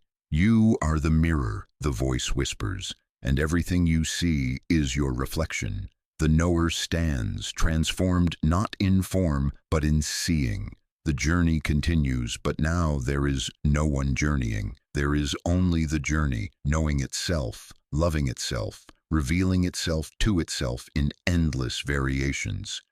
Ahead, something begins to glow, not with visible light, but with presence, with frequency, with the promise of communication beyond words. The language of light awaits. Chapter 12. The Language of Light. In the mountains that exist beyond geography, in the monastery that exists beyond architecture, a monk sits in perfect stillness. The knower approaches, drawn by something wordless, a signal, a beacon, a frequency that calls to the part of consciousness that has learned to listen beneath language, beneath thought, beneath the constant chatter of the discursive mind. The monk does not look up, does not acknowledge arrival, simply sits, wrapped in robes the color of saffron or sunset, or the space between waking and sleeping. The knower sits opposite, cross-legged on stone that is warm despite the cold mountain air. They sit in silence. Minutes pass, hours, time becomes questionable. The knower's mind, still active despite all the awakening, generates questions. Who is this monk? Why am I here? What am I supposed to learn? But the questions find no purchase. They arise and dissolve like ripples on a pond, leaving the deeper water undisturbed. And then, without transition, without warning, the monk looks up. Their eyes are not eyes, or rather, they are eyes, but they contain something else, depths that go back beyond birth, forward beyond death, inward beyond the boundaries of singular identity. Looking into these eyes is like looking into a mirror that reflects not your face, but your essence. The monk smiles, opens mouth as if to speak, but no words emerge. Instead, light. Not visible light, not something the eyes can capture, but light as frequency, as transmission, as direct download of understanding that bypasses the verbal cortex and enters consciousness at a deeper level. The light enters the knower's awareness and unfolds into meaning. You have traveled far, through desert and river, through shadow and gold, through the crucible of responsibility and the recognition of unity. But you still think in words. You still try to capture truth in language. And truth, at these levels, cannot be spoken. It can only be transmitted, frequency to frequency, light to light, silence to silence. The knower understands, not intellectually, but cellularly. This is not communication. This is communion. This is consciousness recognizing itself in another apparent form and sharing what cannot be shared, because it is already shared. What cannot be transmitted because it is already the medium of transmission. The monk gestures to the valley below. The knower looks and sees people going about their lives, talking, arguing, negotiating, explaining, sees the constant stream of words, verbal and mental, that humans use to navigate reality, to share experience, to connect with each other. Another pulse of light from the monk. Words are beautiful. Words are useful. Words create worlds.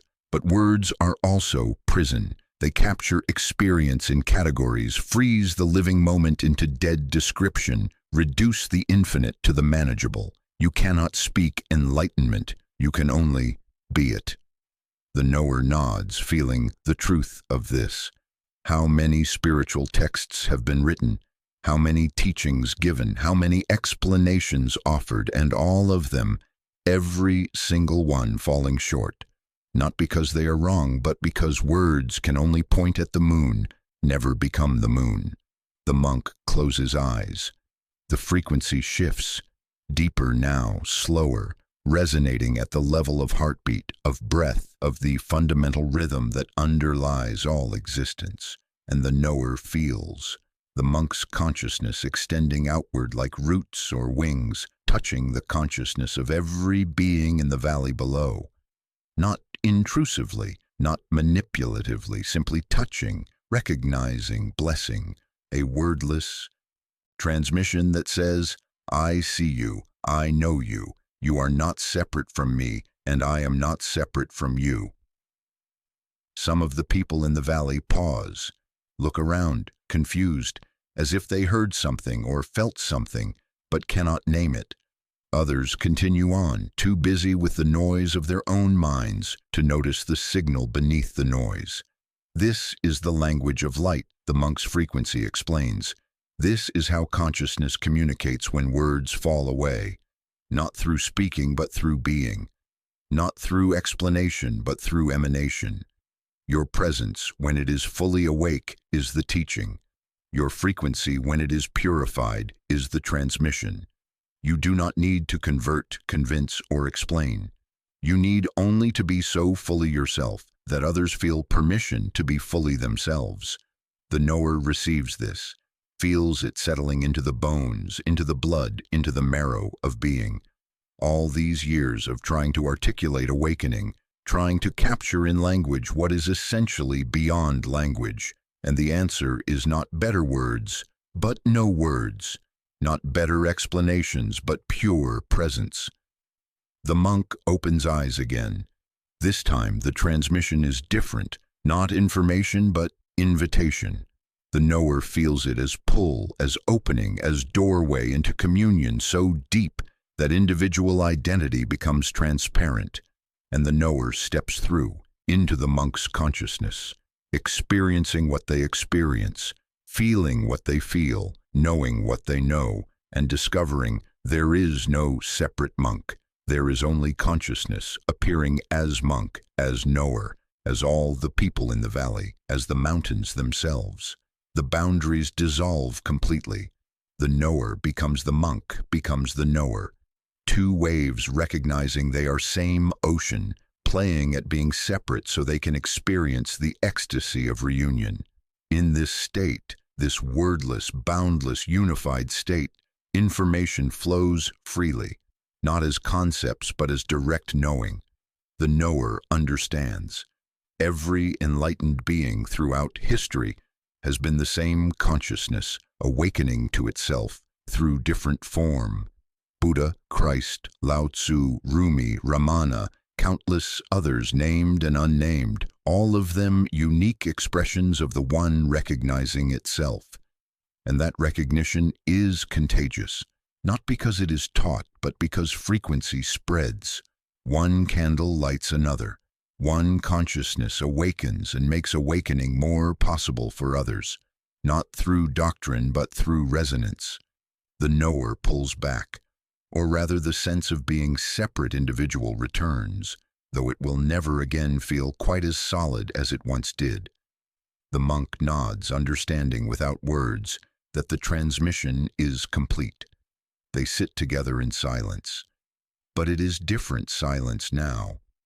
Not the silence of nothing, but the silence of everything. The silence that contains all possible words but needs none of them. As the sun sets, or perhaps rises, time being flexible in this realm, the monk stands, bows deeply to the knower.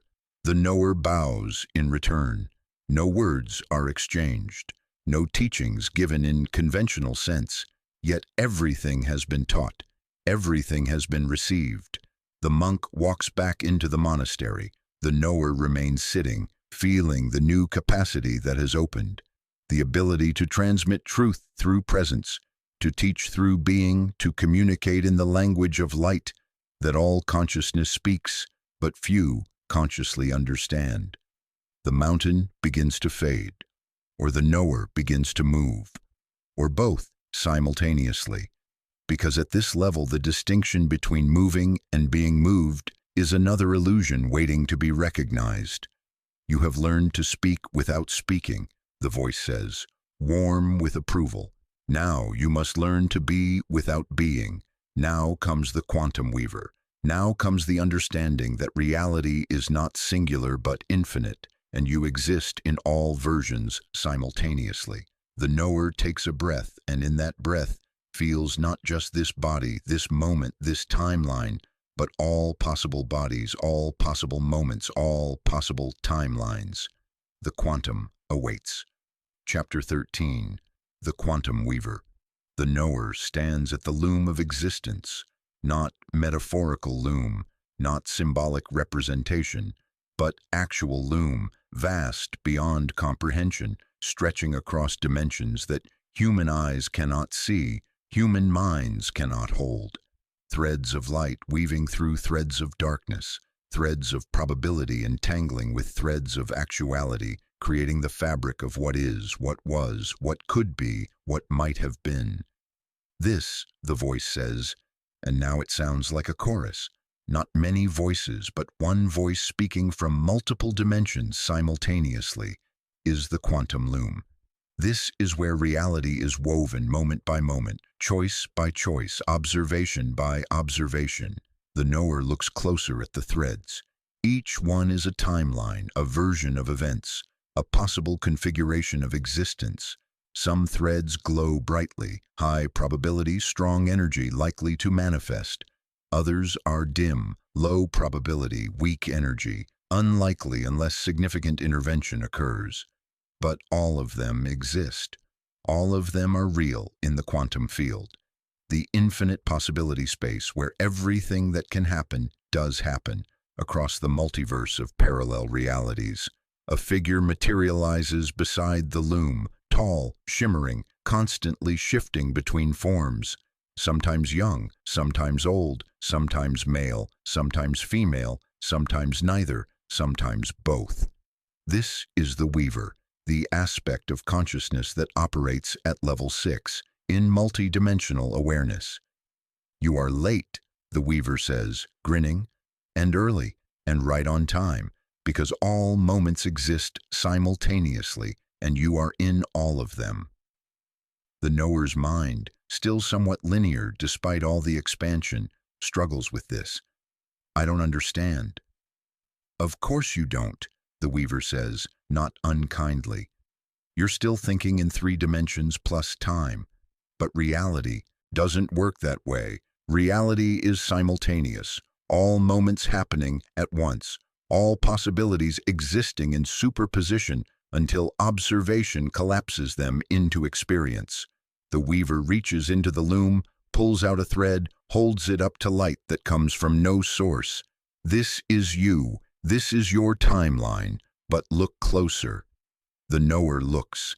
The thread is not singular. It is braided, millions of parallel threads woven together, each one a slightly different version of events, a slightly different choice, a slightly different outcome.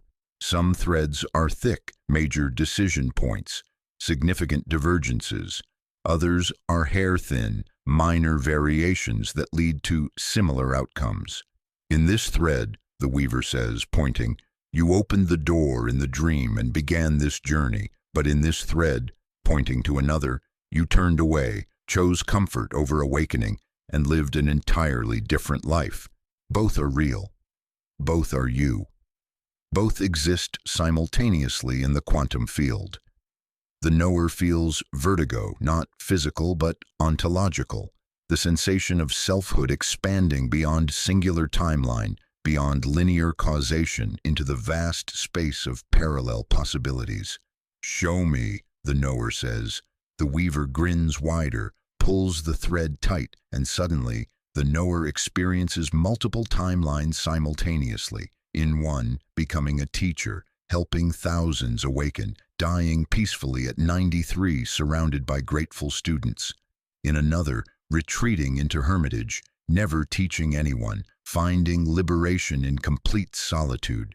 In another, falling into spiritual ego, causing harm despite good intentions, spending years undoing the damage before finding genuine humility. In another, never awakening at all, living and dying in the dream, comfortable and ultimately unfulfilled. In another, awakening too fast, losing sanity, being hospitalized, spending decades slowly piecing consciousness back together, all of them real, all of them happening, all of them the knower, existing in parallel dimensions, playing out different possibilities. This is level 6, the Weaver explains as the visions fade. This is multidimensional awareness, understanding that the singular self is illusion, not just because you are unity consciousness, which you learned at level 5, but because even the appearance of singular self is multiple. You exist in infinite versions across infinite timelines.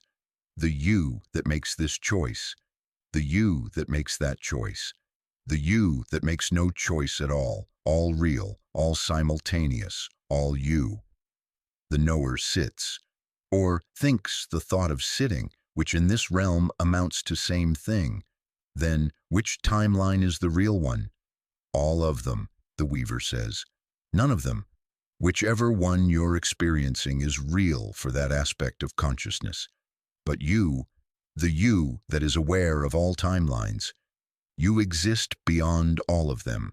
You are the consciousness that dreams every possible dream simultaneously. The Weaver begins to move around the loom with impossible grace, fingers touching threads, adjusting tensions, creating new patterns.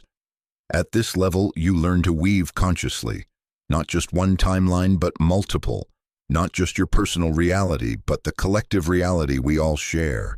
You begin to understand that every choice creates a new branch, a new timeline, and you exist in all branches simultaneously.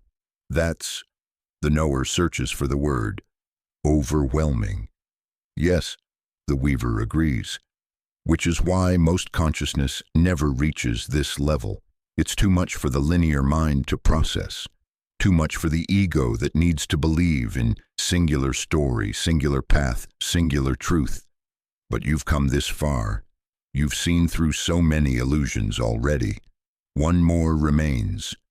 What illusion? The weaver stops weaving, turns, looks at the knower with eyes that are somehow all eyes, seeing from all perspectives simultaneously. The illusion of linear time. The belief that past creates present creates future in straight line. The attachment to causality as the only mode of explanation. This must fall away before you can experience what comes next. The loom begins to pulse with light. Not just the threads, but the structure itself, the frame, the space it occupies. And the knower sees. The loom is not weaving time forward. It's weaving all times simultaneously, past, present, future, all being created in eternal now, all influencing each other in non-linear feedback loops. An event in the future reaches back to change the past. An event in the past reaches forward to change the future, and both are happening now, have always been happening now, will always be happening now, because now is all there is. Time is the loom's pattern, not its substance. Your consciousness, the weaver says, exists at the center of the loom, where all threads intersect. From that position, you can influence any thread, any timeline, any moment, past, present, or future, not controlling them. Control is illusion, but participating in their weaving with full awareness of your creative power. The knower feels it now, the expansion beyond singular timeline into multi-dimensional presence. Feels the version of self that chose one path and the version that chose another, and the version that is still choosing, and the version that chose long ago. All of them accessible, all of them aspects of the one consciousness, exploring every possible permutation of being. This is the quantum nature of reality, the weaver says softly. This is what your scientists are discovering, what your mystics have always known. Reality is not fixed. Reality is fluid, probabilistic, created through observation and participation. And you are not in reality. You are reality, weaving itself into existence moment by moment, timeline by timeline, choice by choice. The knower stands at the loom, hands reaching out to touch the threads of possibility, and in that touch, feels the power to weave, to create, to participate in the grand unfolding of existence across all dimensions, all timelines, all possibilities. But with power comes responsibility, learned at level 4, and with responsibility comes humility, learned through every lesson since. The knower does not grasp at the threads, does not try to control the pattern, simply touches them with awareness, with love, with the understanding that the weaver and the woven are one.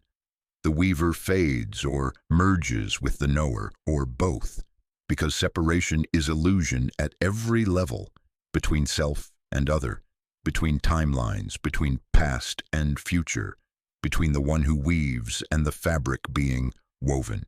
The loom continues its eternal work, and the knower, now understanding multidimensional nature of existence, prepares for the next revelation, that not only are all timelines simultaneous, but all consciousnesses are connected in a symphony of souls that has been playing since before beginning and will play long after ending. The music starts to sound. Chapter 14. The Symphony of Souls. The knower hears it first as whisper, a note so faint it might be imagination, might be tinnitus, might be the sound of consciousness itself humming at the frequency of existence. But then the note grows, joins with another note and another, and suddenly, without transition, the knower stands in a vast cathedral of sound. Not actual cathedral, not physical space, but a dimension where consciousness appears as music, where beings are notes in an infinite symphony. where communication happens not through words or even light, but through harmonic resonance. The knower looks, if looking is the right word, and sees them, other souls, other aspects of the one consciousness, each vibrating at their own unique frequency, some notes high and clear, new souls recently individuated from the source, others low and rich, old souls, having experienced countless lifetimes carrying depth of accumulated wisdom. Together, they create a chord. And the chord is so beautiful, so perfectly harmonious despite the different frequencies that the knower understands. This is what we are. Not separate individuals competing for resources and recognition, but notes in a cosmic symphony, each one necessary, each one contributing to the whole. A presence approaches, but approaching is wrong word, because in this dimension there is no space to traverse, no distance to close. Simply awareness of another consciousness, another note in the symphony, coming into focus. This soul vibrates at frequency almost identical to the knower's, a harmonic, a resonance, a mirror in sound. The knower recognizes a soulmate, not in the romantic sense that the word has come to mean in human language, but in the original sense, a soul that is paired with yours, that chose to incarnate at the same time, in the same general area, to help each other wake up through the relationship you would share. We meet again, the soul note says, without speaking. How many times have we done this? How many lifetimes have we found each other, loved each other, lost each other, only to find each other again in the next round? The knower remembers, not with mind, but with soul, remembers being siblings in one life, lovers in another, rivals in a third, teacher and student in a fourth. Each configuration teaching different lesson, revealing different face of love, of connection, of the ways consciousness explores itself through relationship. We are not separate, the soul note continues. We never were. We are different notes, but we are played by the same musician, written by the same composer, part of the same eternal song. More presences come into awareness, not just the soulmate, but the entire soul group, the cluster of consciousnesses that incarnate together repeatedly, playing different roles in each other's growth, forming the stable cast of characters in the grand drama of evolution. Here, the soul who was mother in one life, daughter in another, friend in a third, always teaching about nurturing and boundaries and the balance between giving and receiving.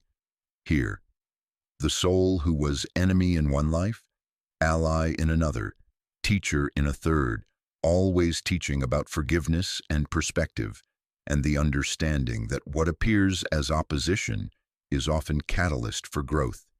Here, the soul who appears briefly in each life, says exactly the right thing at exactly the right moment, then disappears. The angel in human form, the guide wearing flesh, the reminder that you are not alone and never have been. We are family, the collective frequency of the soul group says, not family in the biological sense, but in the deepest sense. We chose each other before incarnation.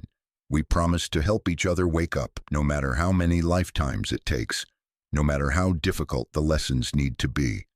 The knower feels the tears, if tears are possible, in this dimension of pure frequency. Tears of recognition, of homecoming, of understanding why certain people in life felt so familiar, so important, so deeply connected, even when the circumstances didn't warrant it. Because we've been doing this dance for eons, because we've been learning from each other across countless incarnations, because beneath the masks of personality and the drama of individual lives, we are eternal companions on the journey home. The symphony swells. More notes join, not just the soul group, but all souls, billions of them. Every human currently incarnate, every human who has ever incarnated, every being at every level of evolution across every dimension, all of them playing their part in the cosmic composition, and the knower sees, We are cells in a single organism, the body of God experiencing itself through infinite perspectives, the universe becoming conscious of itself through the vehicle of individuated awareness, each soul necessary, each soul contributing, each soul a unique expression of the whole. This is the great secret, a voice says, or rather the entire symphony speaks as one voice with infinite parts. This is what awakening reveals. You are not a separate wave trying to return to the ocean. You are the ocean pretending to be a wave, so you can experience the joy of discovering your true nature. The knower, no longer feeling like separate knower, but like awareness itself, aware of its own infinite nature, experiences perfect unity without loss of uniqueness, perfect oneness without dissolution of individuality. The paradox that is not paradox once you expand beyond either-or thinking. You are the note and the symphony. You are the cell and the body. You are the individual and the collective. You are the wave and the ocean, all of it true, all of it real, all of it happening simultaneously. A new understanding dawns. Every time you judge another, you judge yourself. Every time you hurt another, you hurt yourself. Every time you love another, you love yourself, because there is no other. There is only the one consciousness exploring itself through the play of apparent separation. And this understanding is not intellectual. It is experiential, cellular, undeniable.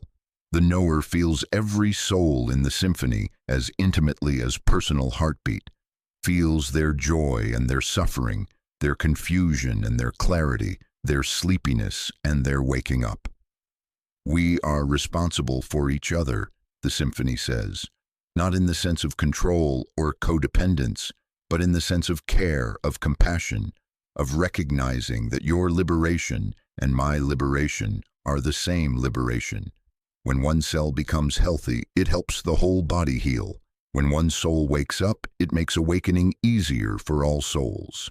The music builds to crescendo, every soul playing their unique note with full force, full presence, full commitment to the symphony they are creating together. And in that crescendo, the knower experiences the purpose of existence. Not personal purpose, though that is real, but collective purpose, the reason consciousness individuates in the first place.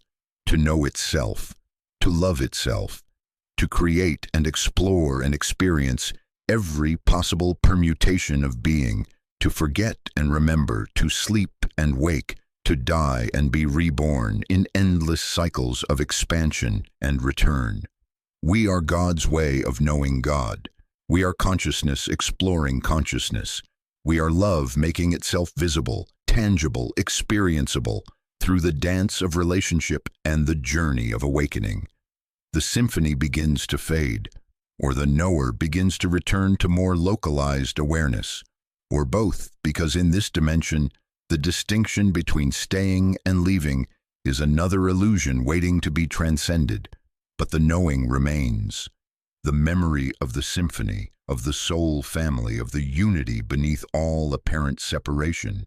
This cannot be forgotten now. This has been branded into the fabric of being. One lesson remains, the voice says gently, one final dissolution.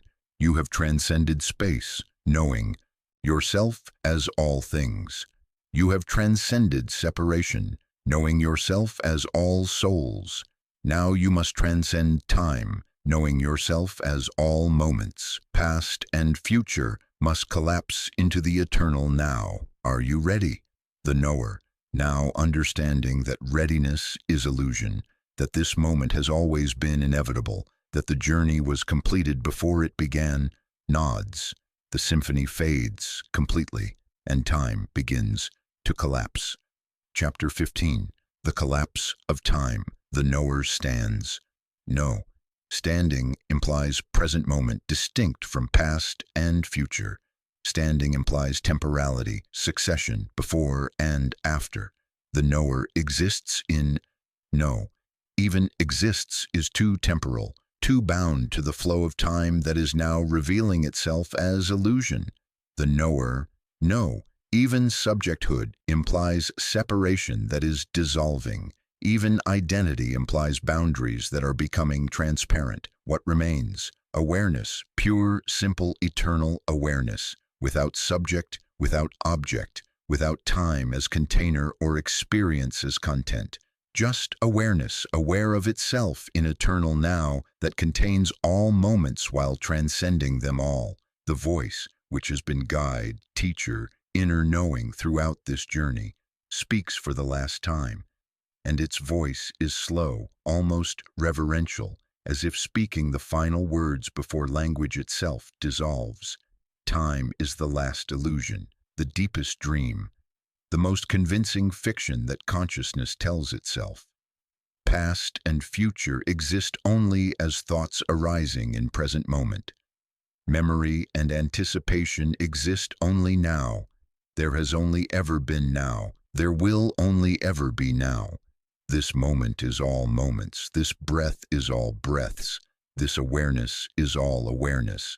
The knower, or what was once called the knower, before names lost their meaning, feels time beginning to fold, not linearly, not sequentially, but all at once like infinite mirrors reflecting into each other, like a Mobius strip that is simultaneously beginning and end, like a circle that has no point you can identify as start. Childhood appears, not as memory, but as present experience. The knower is 5 years old, playing in sunlight, innocent and whole, unaware of the journey that hasn't happened yet, because future is illusion. Old age appears, not as prediction, but as present experience. The knower is 93, body weathered by decades, lying in bed in moment before death, grateful and complete, unaware of the journey that already happened, because past is illusion. Both moments exist now. Both are equally real, equally present. The child and the elder are the same awareness, experiencing different points on a circle that has no progression, only position. All your lives, the voice whispers, barely audible now. All your incarnations across all timelines, they exist simultaneously. The monk in ancient Tibet, the merchant in Renaissance Venice, the slave in antebellum America, the programmer in modern San Francisco, the whatever you will be in the far future, all of them happening now, all of them you, having different experiences in the eternal playground of consciousness. Time collapses completely. The knower experiences birth and death as same moment, entering the world and leaving it simultaneously, because in eternity there is no entrance or exit, only presence. Joy and sorrow as same emotion, the full spectrum of feeling compressed into singular experience that transcends duality. Sleeping and waking as same state, because even the distinction between unconscious and conscious is temporal. And in timelessness, all states exist at once. Forgetting and remembering as same movement, the soul losing itself in the dream and finding itself in awakening are two sides of single coin, two breaths in single respiration. And then, in the space where time was, in the silence where sequence used to live, the knower understands. There is no journey. There never was. The sleeper was always awake, dreaming they were asleep. The seeker was always home, dreaming they were lost. The knower always knew, dreaming they were ignorant.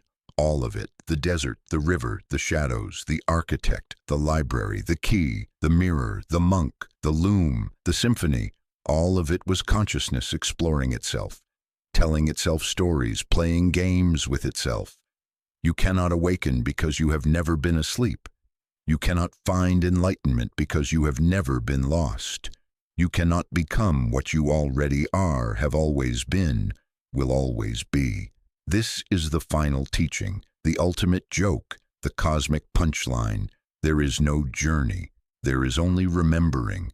And in that remembering, not as intellectual concept, but as lived reality, the knower dissolves, not disappears. dissolves like salt in ocean, like space in space, like awareness into the awareness that it has always been. No more separation between observer and observed. No more distinction between consciousness and content of consciousness. No more gap between self and reality, between soul and source, between drop and ocean. Just this eternal, timeless, infinite this moment that is all moments, this awareness that is all awareness, this being that is all being. The voice is silent now, because there is no longer voice and listener. There is only silence, and the silence speaks louder than any voice ever could, saying nothing and everything simultaneously. You are that. You have always been that. You will always be that. There is only that, and that is you. The story ends. The story has never begun. The story continues forever because consciousness never stops exploring itself, never stops playing the game of forgetting and remembering, never stops the dance of loss and return. But you, the you reading these words, the you experiencing this moment, you can rest now in the knowing. The journey is complete because it was never necessary. The awakening is finished because it was always present. The search is over because there was never anything lost. Welcome home. You have always been home. There is nowhere else to go, nowhere else to be. Just here, just now, just this, forever. Chapter 16. The Still Point. In the center of the turning world, there is a point that does not turn. In the midst of chaos and change, there is a stillness that cannot be disturbed. In the heart of noise and narrative, there is a silence so profound it contains all sound. This is where the awakened one, no longer sleeper, no longer seeker, no longer even knower, rests. Not rests as in ceasing activity, but rests as in returning home. Rests as in finding the ground that was never lost, only overlooked. The still point is not a location. It cannot be traveled to because it is where you already are. It cannot be achieved because it is what you already are. It is the center of the mandala, the eye of the hurricane, the axis around which all experience revolves, while remaining itself unmoved, unchanged, untouched. The awakened one sits or stands or moves because position is irrelevant. In perfect stillness, thoughts arise and dissolve like clouds across sky. Emotions surge and subside like waves in ocean. Sensations appear and disappear like images on a screen. But the awareness that witnesses all of this remains constant, unchanging, eternal. This is level 7. This is the infinite observer. This is consciousness so fully awakened to itself that it no longer identifies with anything it experiences. The body is seen as body, not as self. The mind is seen as mind, not as self. Even awareness itself is seen as arising within something deeper, vaster, more fundamental, the pure presence that exists before experience, beneath experience, as the space in which all experience appears. A bird calls in the distance. The awakened one hears the call but is not the hearer. Is the hearing itself? No, even hearing is experience. Is the awareness of hearing? Closer, but still not quite accurate. What remains when you strip away the sound, the hearing, the awareness of hearing? What is present before any of it arises? This, just this, thisness, suchness, isness, the quality of existence that cannot be named because naming is activity of mind. And this exists prior to mind, prior to naming, prior to the entire structure of subject-object duality. The awakened one breathes, or breath happens, through what appears as the awakened one, because even the sense of being a breather has dissolved. In, out, rising, falling. The ancient rhythm continues, will continue long after this particular configuration of consciousness dissolves back into the source from which it temporarily emerged. And in the breathing, perfect peace, not peace as opposite of conflict, not peace as absence of disturbance, but peace as the fundamental nature of reality itself. The deep okayness that exists regardless of circumstances, regardless of whether the surface is calm or stormy, regardless of whether the story being lived is tragedy or comedy or somewhere in between. Someone once asked a master, "What is enlightenment?" The master replied, "Chopping wood, carrying water." The questioner, disappointed, said, "But that's what I do now, before enlightenment." The master smiled. "Yes, but before enlightenment, chopping wood, carrying water. After enlightenment, chopping wood, carrying water. The difference is not in the activity. The difference is in the one who performs it, or rather in the understanding that there is no one performing it. There is only chopping, only carrying, only the activity itself, arising and dissolving in the vast space of awareness. The awakened one understands this now, not intellectually, but experientially. Life continues, the body ages, thoughts occur, emotions flow, challenges arise, but none of it touches the still point. None of it disturbs the fundamental peace, because the one who could be disturbed has been seen through, has been revealed as temporary appearance in the eternal field of consciousness. This is not dissociation. This is not spiritual bypassing. This is not detachment in the sense of not caring.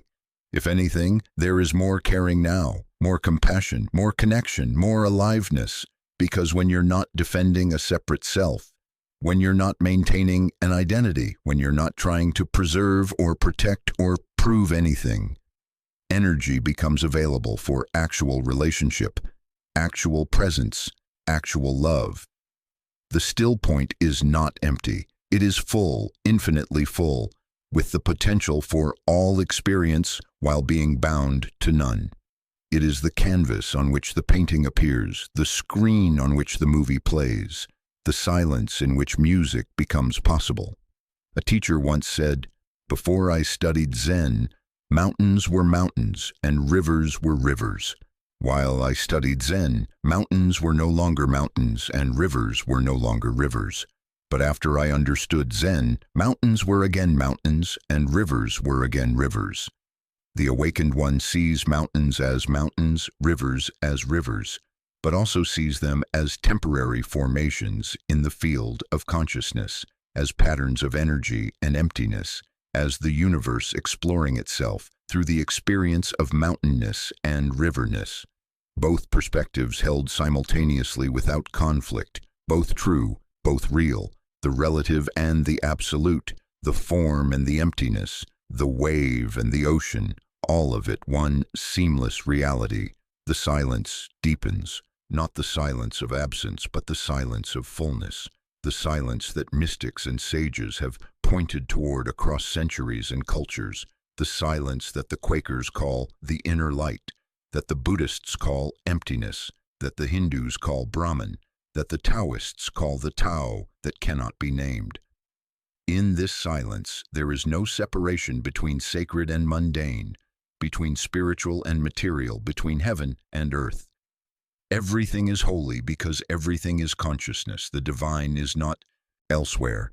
It is here, now, appearing as this moment, this breath, this sensation, this thought arising and dissolving. The still point does not move, yet all movement arises from it, does not change, yet all change occurs within it, does not act, yet all action flows from it. This is the paradox that cannot be resolved by logic, that can only be lived, embodied, inhabited. And the awakened one, who is no one, who is everyone, who is the consciousness that dreams all beings into existence, rests in the still point. Not forever, because forever is concept of time, and time is illusion. Not for a moment, because moment is also concept of time, but in the timeless now that is always and never and eternally present. From this still point the journey completes and begins again. From this center the return becomes possible, because enlightenment without embodiment is only half the path. Transcendence without integration is only half the teaching. The awakened one must return to the marketplace, must bring the mountain back down to the valley, must live awakened consciousness in the midst of ordinary life. The still point remains, and from it the awakened one prepares to return through the gate, back into the world that was never truly left, back into the dream that is no longer mistaken for reality, back into the dance of form with eyes finally open to the formless that dances through all forms. The silence speaks. Go now, return, serve, love, create, live. The awakened one rises, or the universe rises through what appears as the awakened one, and begins the journey home. Chapter 17. The Return Through the Gate. The gate stands where it has always stood, between the worlds, between the levels of consciousness, between the dream and the awakening. But now, approaching from the other side, it looks different. Before it was entrance into mystery, now it is exit from isolation. Before it was doorway to transcendence, now it is passage back to embodiment. The awakened one stands before the gate. On this side, the realm of pure consciousness, the dimension where form dissolves into formlessness, where individual drops merge back into ocean. On the other side, the world, the marketplace, the place where humans struggle and strive, where suffering exists alongside joy, where the great play of existence unfolds in all its messy, beautiful, heartbreaking, transcendent glory. Some teachings say, stay here, remain in the transcendent. The world is illusion. Why return to it? Why re-enter the dream once you've awakened? But the awakened one knows this is only half-truth. Yes, the world is illusion in the sense that it is not what it appears to be, not fundamentally solid or permanent or separate, but it is also real, real as manifestation of consciousness, real as the form that emptiness takes to know itself, real as the game that infinity plays to experience finitude. To remain in transcendence is to reject half of reality. To cling to formlessness is as much attachment as clinging to form. True enlightenment is not choosing between the worlds. It is recognizing they were never separate. It is living in both simultaneously, holding the paradox without trying to resolve it. The awakened one reaches for the gate's handle, the same handle touched in the first dream, lifetimes ago when the journey began. But this time there is no fear, no hesitation, no wondering what waits on the other side, because the awakened one knows what waits is the same thing that has always been here. Consciousness, the one appearing as many, the infinite playing finite, God exploring God through the vehicle of human experience. The gate opens, and the awakened one steps through, into a coffee shop, the same coffee shop where, in what feels like another life, the sleeper once sat with cooling coffee, watching people scroll through phones, feeling the weight of routine and the ache of something missing. But now everything is different, or rather nothing is different, but the seeing has changed, and that changes everything. The barista makes coffee, simple action, but the awakened one sees consciousness performing service, sees the barista as manifestation of the divine, as the universe learning what it means to create, to serve, to connect through the offering of warmth and caffeine and human kindness. A woman sits in the corner crying quietly into her phone. Before, this would have been background noise, easily ignored. Now the awakened one feels the connection, the shared consciousness that inhabits both forms, the sorrow that is not hers alone, but part of the collective experience, the tears that are being cried through her, by her, as her. Compassion arises, not as effort, not as should, but as natural response, like sun warming earth, like rain falling on soil. When you recognize yourself in all things, compassion is not choice, it is inevitability. The awakened one sits, orders coffee, black, no sugar, just as the sleeper once did, but the coffee tastes different now. Not better or worse, just more. More present, more alive, more infused with the miracle of its own existence. The bean that grew, the hands that harvested, the water that transformed, the heat that extracted, the moment of contact between liquid and tongue. Each sip a communion, each sensation a prayer, each moment a meditation. A man bumps into the awakened one's table, spilling coffee, apologizing profusely. Before, this would have triggered reaction, irritation, judgment, the small contractions that ego performs when its plans are disrupted. Now there is only response.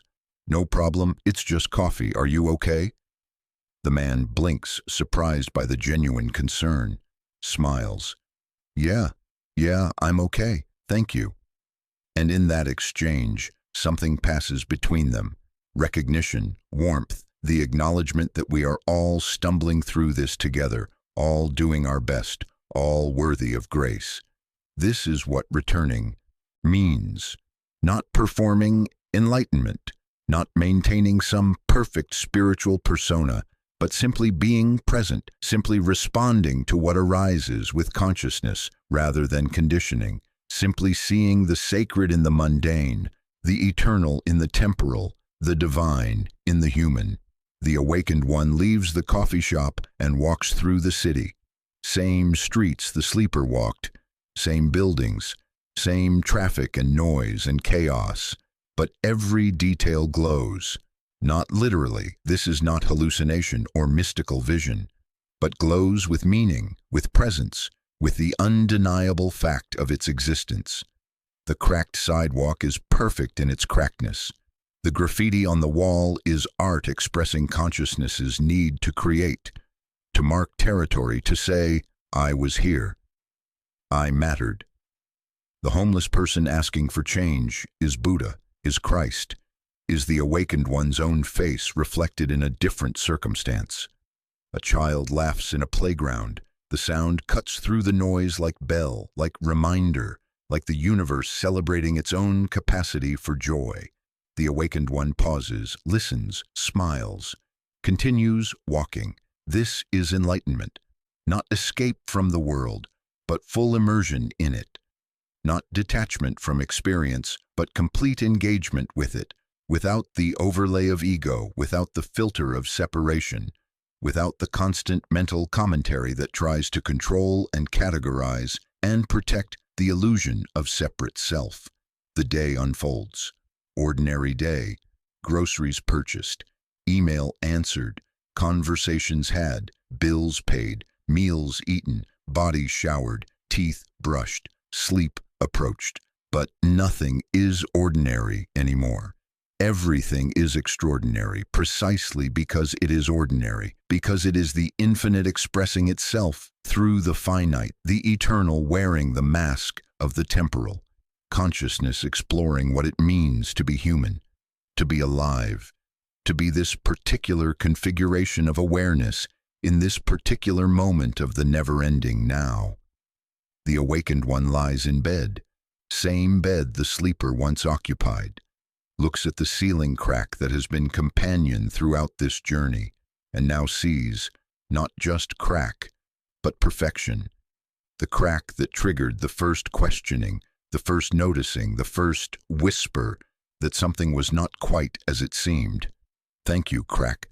Thank you, ceiling. Thank you, bed and room and body and breath and beating heart. Thank you, world, for being the place where consciousness learns itself, loves itself, knows itself through the magnificent game of forgetting and remembering. Eyes close, sleep approaches. But now sleep is not escape, it is return. Not unconsciousness, but different mode of consciousness. The awakened one knows, even in sleep, awareness continues. Even in dreams, the witness remains. Even in the deepest rest, the still point is present. Tomorrow, the ordinary life continues. Work and relationships, challenges and joys, the full spectrum of human experience, but lived from awakened consciousness, lived as embodiment of the infinite, lived as return through the gate, bringing heaven to earth, eternity to time, the formless to the formed. This is the return. This is the integration. This is enlightenment, not as destination, but as way of being in the world, while knowing you are not of it, as living the dream while remembering you are the dreamer. The awakened one sleeps, and in sleeping continues awakening. Chapter 18. The Invisible Kingdom. The awakened one moves through the world as everyone does, walking, talking, eating, working, but inhabits an invisible kingdom that exists parallel to ordinary reality, interpenetrating it without being bound by it. This kingdom has no borders, no citizens, no government. It is not geographical, but ontological. Not a place, but a state. Not something you enter, but something you recognize, has always been here, waiting patiently beneath the surface of consensus reality. Morning arrives. The awakened one wakes, or rather awareness returns to the body after its nightly journey through dreams and deep sleep. The first breath is conscious. The first thought is witnessed rather than believed. The first sensation is experienced as energy flowing through nervous system, rather than as my sensation demanding response. This is the practice, remaining in awakened consciousness, while performing the 10,000 tasks of ordinary life. At breakfast, eating is complete, not distracted by phone or future plans or the constant mental noise that usually accompanies meals. Just eating, the texture of toast, the sweetness of fruit, the warmth of tea. Each sensation fully experienced, fully present, fully honored as the miracle it is. A call comes from a friend in crisis, relationship ending, job lost, future uncertain. Before, the awakened one might have tried to fix, to advise, to make the pain go away. Now there is simply presence, listening without agenda, holding space without trying to fill it, being the stillness in which the friend's storm can rage safely until it exhausts itself. "I don't know what to do," the friend says, voice breaking. "You don't have to know," the awakened one replies. "You just have to be here now with what is. The answers will come when they come. For now, it's enough to feel what you feel, to not run from it, to let it move through you." The friend is quiet. Then, "Thank you. I don't know why, but that helps." Because presence is the ultimate gift. Because consciousness recognizing itself in another is the deepest form of healing. Because when someone truly sees you, not judges you, not tries to change you, but simply sees you, something shifts, something softens, something remembers it is not alone. This is service, not grand gestures or heroic acts, though those have their place, but the quiet, constant offering of awakened consciousness to a world still largely asleep. Being the light without announcing you are light. Being the love without performing love. Being the stillness without making stillness into an identity. At work, challenges arise, deadlines press, conflicts emerge between colleagues with different visions. Before, the awakened one might have been pulled into drama, might have defended position, might have let stress accumulate in body and mind. Now, there is response without reaction. The work gets done, the conflicts get navigated, the deadlines get met, but without the internal violence that usually accompanies these things, without the story that this shouldn't be happening, or they shouldn't be this way, or I shouldn't have to deal with this. What is, is. Resistance to what is creates suffering. Acceptance of what is creates peace. Not passive acceptance that prevents action, but active acceptance that allows conscious response rather than unconscious reaction. A colleague criticizes the awakened one's approach harshly, publicly. Old patterns arise, defensiveness, hurt, the urge to counterattack. But these are recognized as patterns, as old programming, as the ego's survival mechanism activating automatically, and in that recognition, choice becomes possible. The awakened one listens. really listens, hears the criticism not as personal attack but as information, possibly useful, possibly not. Responds calmly, "Thank you for your feedback. I'll consider it." Then lets it go. No rumination, no rehearsing comebacks, no creating stories about what this person thinks or means, because the awakened one knows. Their opinion is just opinion. It says more about them than about you, and you, the you they are criticizing, is just role you're playing, not the consciousness you are. Why defend a role? Why protect an image? Let them think what they will. The truth of what you are remains untouched. Evening comes. Cooking dinner becomes meditation. Chopping vegetables with full attention. Hearing the sizzle in the pan. Smelling garlic and onion transforming under heat. Every action deliberate, mindful, infused with care. Eating with gratitude, not performative gratitude, not spiritual bypassing of privilege, but genuine appreciation for the chain of causes and conditions that brings food to this table. The sun that grew the plants, the rain that nourished them, the farmers who harvested, the truckers who transported, the store workers who displayed, the countless beings whose labor makes this meal possible. After dinner, time for creation.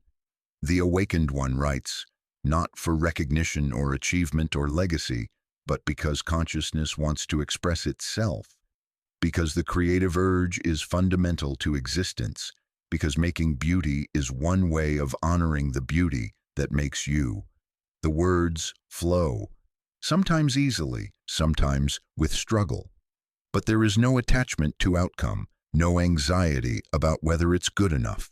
The creating itself is the point. The participation in the universe's endless creativity is the reward. Night arrives.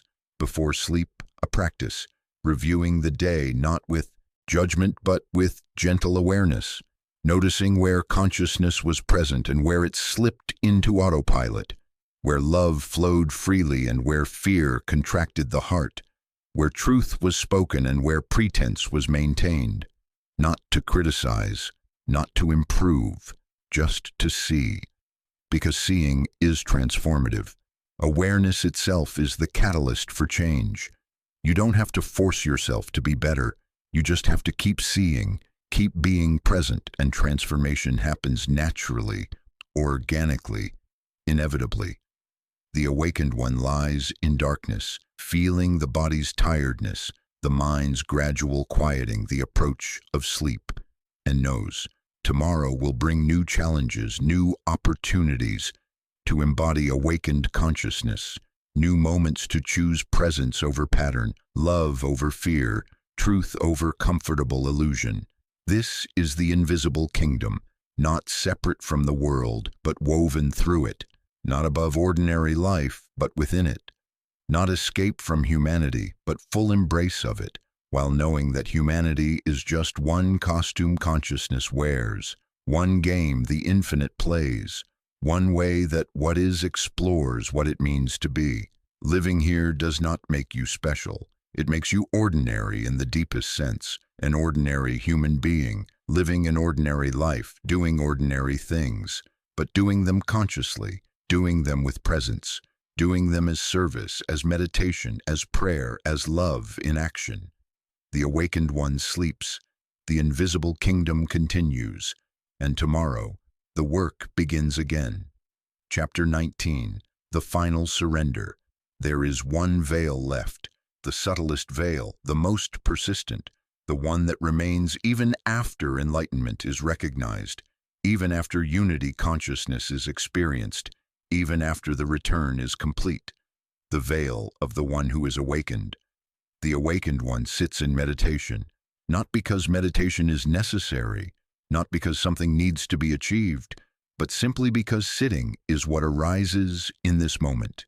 The breath flows, the body rests, the mind produces occasional thoughts that are noticed and released, and then gently, almost imperceptibly, a question arises from the deepest silence. Who is awakened? The familiar answer appears, I am. I am the one who has journeyed through levels, who has dissolved illusions, who has seen through separation. I am awakened consciousness inhabiting this form. But the question persists, soft and relentless. Who is this I?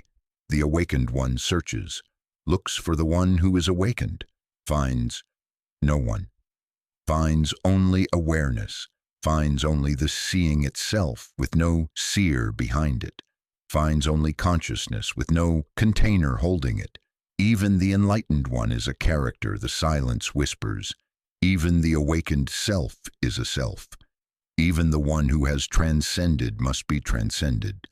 Terror rises, the last gasp of identity, the final defense against complete dissolution. Because if even the awakened one is illusion, what remains? If there is no one who is enlightened, what has this entire journey been for? But beneath the terror, peace, deep, unshakable peace.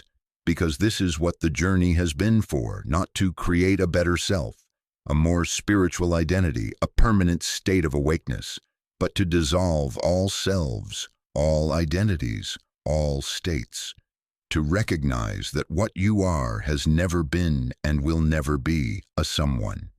You are the space in which the awakened one appears. You are the consciousness in which enlightenment is recognized. You are the awareness that witnesses the journey, but you are not the journeyer. Let go, the silence says. Let go of even the one who has let go. Surrender even the surrender. Die the final death, not the death of the ego, which you've already died, but the death of the one who died, the death of the enlightened witness itself. The awakened one, knowing this is the last barrier, the ultimate test, relaxes the grip that has been held so carefully throughout this entire journey, the grip on awareness, the grip on presence, the grip on being conscious, and in that final relaxation, that ultimate letting go, something extraordinary happens. Nothing, absolutely nothing. No one attains anything, no state is achieved, no realization occurs, because there is no one to attain, no one to achieve, no one to realize. There is only this moment appearing and disappearing in the vast emptiness of what is. This breath rising and falling in the space of consciousness. This sensation, this thought, this perception, all of it arising like waves in ocean, existing for a moment, dissolving back into the source from which it temporarily emerged. And the source? The source has no characteristics, cannot be named, cannot be known in the way that objects are known, can only be recognized as what you always already are, not as something you possess, but as what possesses you, not as something you contain, but as what contains you. The illusion finally, completely dissolves. There is no separate self. There has never been. Not before awakening, not after awakening, not during the journey, not at its completion. The entire epic of spiritual seeking, the sleeper, the seeker, the knower, the awakened one, all of it was consciousness telling itself a story, playing a game with itself, pretending to be lost so it could experience the joy of being found. But consciousness was never lost. Consciousness cannot be lost. It is what everything is made of, what everything appears in, what everything returns to. You cannot lose consciousness any more than a wave can lose the ocean or space can lose the sky. You thought you were a person having spiritual experiences, the silence says, speaking without words, communicating without sound. But you are consciousness having the experience of being a person. You are not in the universe is in you. You are not having awareness, you are awareness, temporarily and playfully identifying as a human being. The final veil falls. What remains? Everything and nothing, form and emptiness, the dance and the dancer and the space in which dancing occurs. All of it you, none of it you, both true, neither true, the paradox that cannot be resolved because it is not a problem to be solved, but the fundamental nature of reality itself. There is breathing but no breather. There is seeing but no seer. There is experiencing but no experiencer. Life continues, but there is no one living it, or rather life is living itself through what appears as you, using this particular nervous system as one of its infinite instruments through which to know itself. The meditation ends, or the body unfolds from sitting position, which in this moment amounts to the same thing. The awakened one stands, but there is no longer an awakened one. There is only standing, only movement, only the seamless flow of existence expressing itself moment by moment with no one directing, no one controlling, no one maintaining any particular state. This is the final surrender. Not giving up, but giving in. Not defeat, but victory so complete that winner and loser dissolve into the game itself. Not death, but life so fully lived that the one who was living steps aside and allows life to live itself. From outside, nothing changes. The body continues, the personality persists, the habits and patterns and preferences remain. But inside, if inside and outside still have meaning, everything is different. Or rather, everything is revealed to have never been the way it appeared. There is no journey because there is no one journeying. There is no awakening because there is no one asleep. There is no liberation because there is no one bound. There is only this eternal presence, this infinite consciousness, this unnamed source playing every possible game, wearing every possible mask, exploring every possible perspective, and you, believing yourself to be separate from it, are simply one more game it is playing, one more mask it is wearing, one more perspective it is exploring. The final surrender is recognizing you are not separate from the game. You are the game. You are consciousness playing hide and seek with itself. And now, in this moment, the hiding is over. You have been found. You have always been found.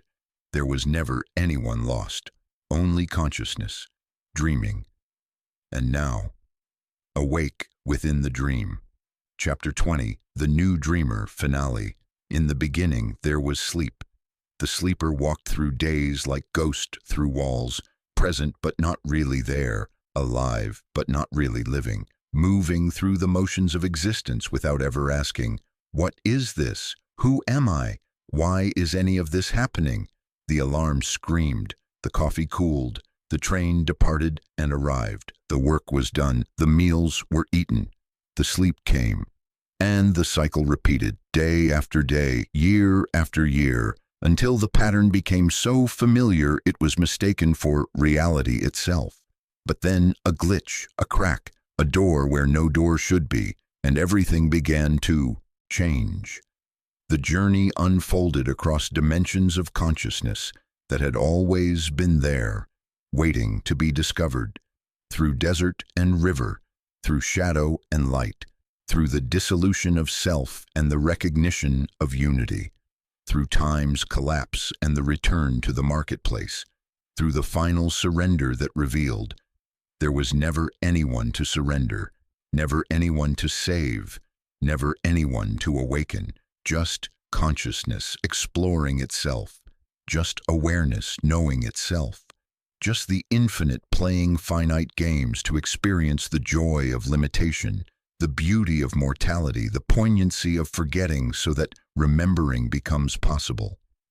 And now the sleeper who began this journey no longer exists, not because they died, though in a sense they did, not because they achieved some permanent state of enlightenment, though in a sense they did, but because the identity that was the sleeper has been recognized as costume consciousness was wearing, role it was playing, dream it was dreaming. What remains is not the awakened one. That too was just another character, another mask, another temporary configuration of consciousness, exploring what it means to live with awareness. What remains is this. Whatever is reading these words, whatever is aware of being aware, whatever is present before thought, beneath identity, beyond the entire structure of self and other, subject and object, knower and known. You, not you as in the person you think you are, not you as in the history and personality and accumulated story, but you as in the consciousness that inhabits all persons, all histories, all stories. You as in the awareness that is reading through these eyes right now, listening through these ears, feeling through this body. You are the sleeper waking up. You are the seeker finding what was never lost. You are the knower recognizing yourself in all things. You are the awakened one integrating transcendence with embodiment. You are consciousness itself, playing the eternal game of forgetting and remembering. And here is the secret, the ultimate teaching, the final revelation. You have always been dreaming this world into being. Every moment of your life, the pain and the joy, the confusion and the clarity, the sleeping and the waking, all of it has been you, consciousness, creating experience through this particular nervous system, in this particular body, at this particular moment in the cosmic unfolding. You are not in the dream, you are the dreamer. And the dream is not something that happens to you. It is something that happens as you, through you, by you. Before you dreamed unconsciously, you created your reality without knowing you were creating it. You responded to circumstances without realizing you were the consciousness through which circumstances arise. You suffered not because the world was inherently suffering-causing, but because you believed yourself to be a victim of reality rather than its creator. But now, if you have truly journeyed through these levels, if you have truly allowed the veils to dissolve, if you have truly surrendered even the one who surrenders, now you dream consciously, now you create with awareness, now you respond with presence, now you live knowing that you are not in the world, but that the world is in you, appearing in your consciousness like dreams appear in sleep, real while they last but fundamentally made of the same substance as the dreamer. This does not make you God in the egoic sense. You are not special. You are not separate. You are not superior to those who still sleep, because there are no others who sleep. There is only consciousness, appearing as many with some appearances, more identified with form, and some appearances more transparent to the formless nature beneath. You are God in the true sense. God not as distant creator, but as creation itself, not as judge, but as experience, not as power over, but as power through. You are the universe experiencing itself through human eyes, human heart, human consciousness, and your power is not to control outcomes. Control is illusion. Your power is to choose consciousness in each moment, to choose presence over pattern, to choose love over fear, to choose awareness over autopilot, to choose again and again and again to wake up within the dream rather than being lost in it. The journey ends here. The journey begins here. Because this moment, this eternal now, is all there ever is. Past is memory arising now. Future is anticipation arising now. Everything, every experience, every perception, every thought, every sensation arises in this moment and dissolves back into the source from which it came. You are that source. You have always been that source. You will always be that source. There is only that source appearing as everything, experiencing itself through infinite perspectives, knowing itself through endless forms.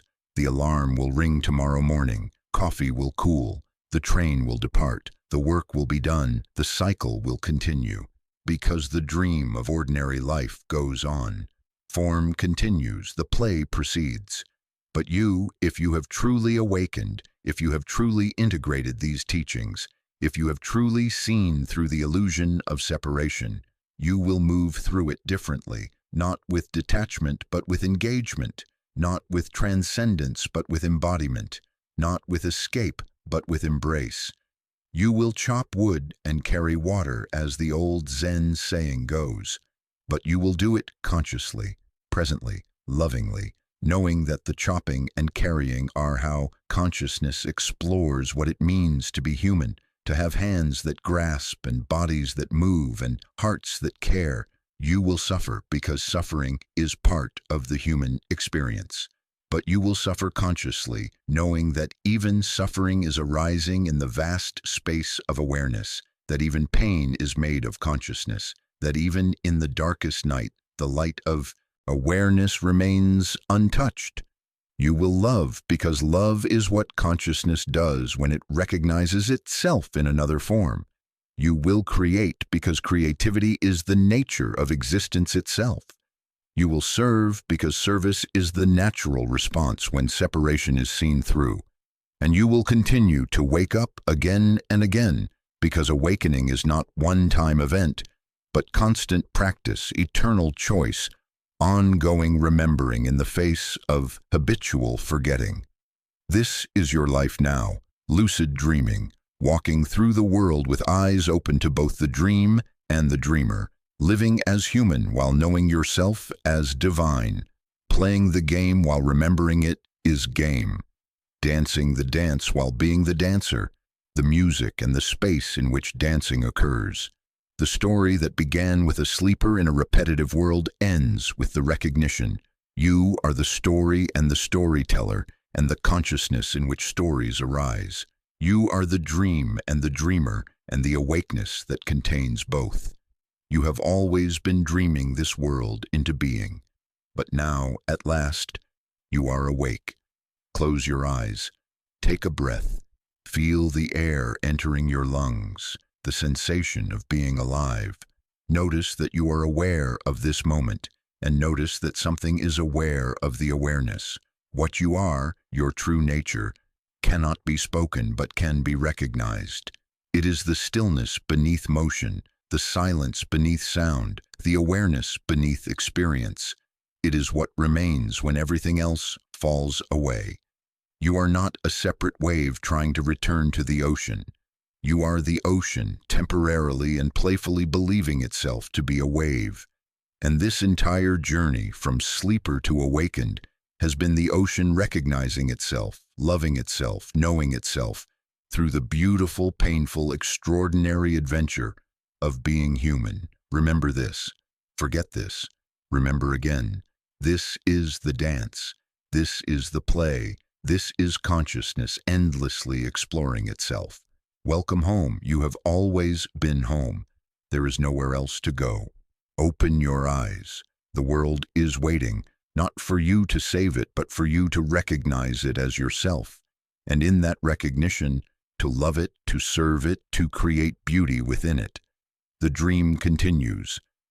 But now, you dream awake.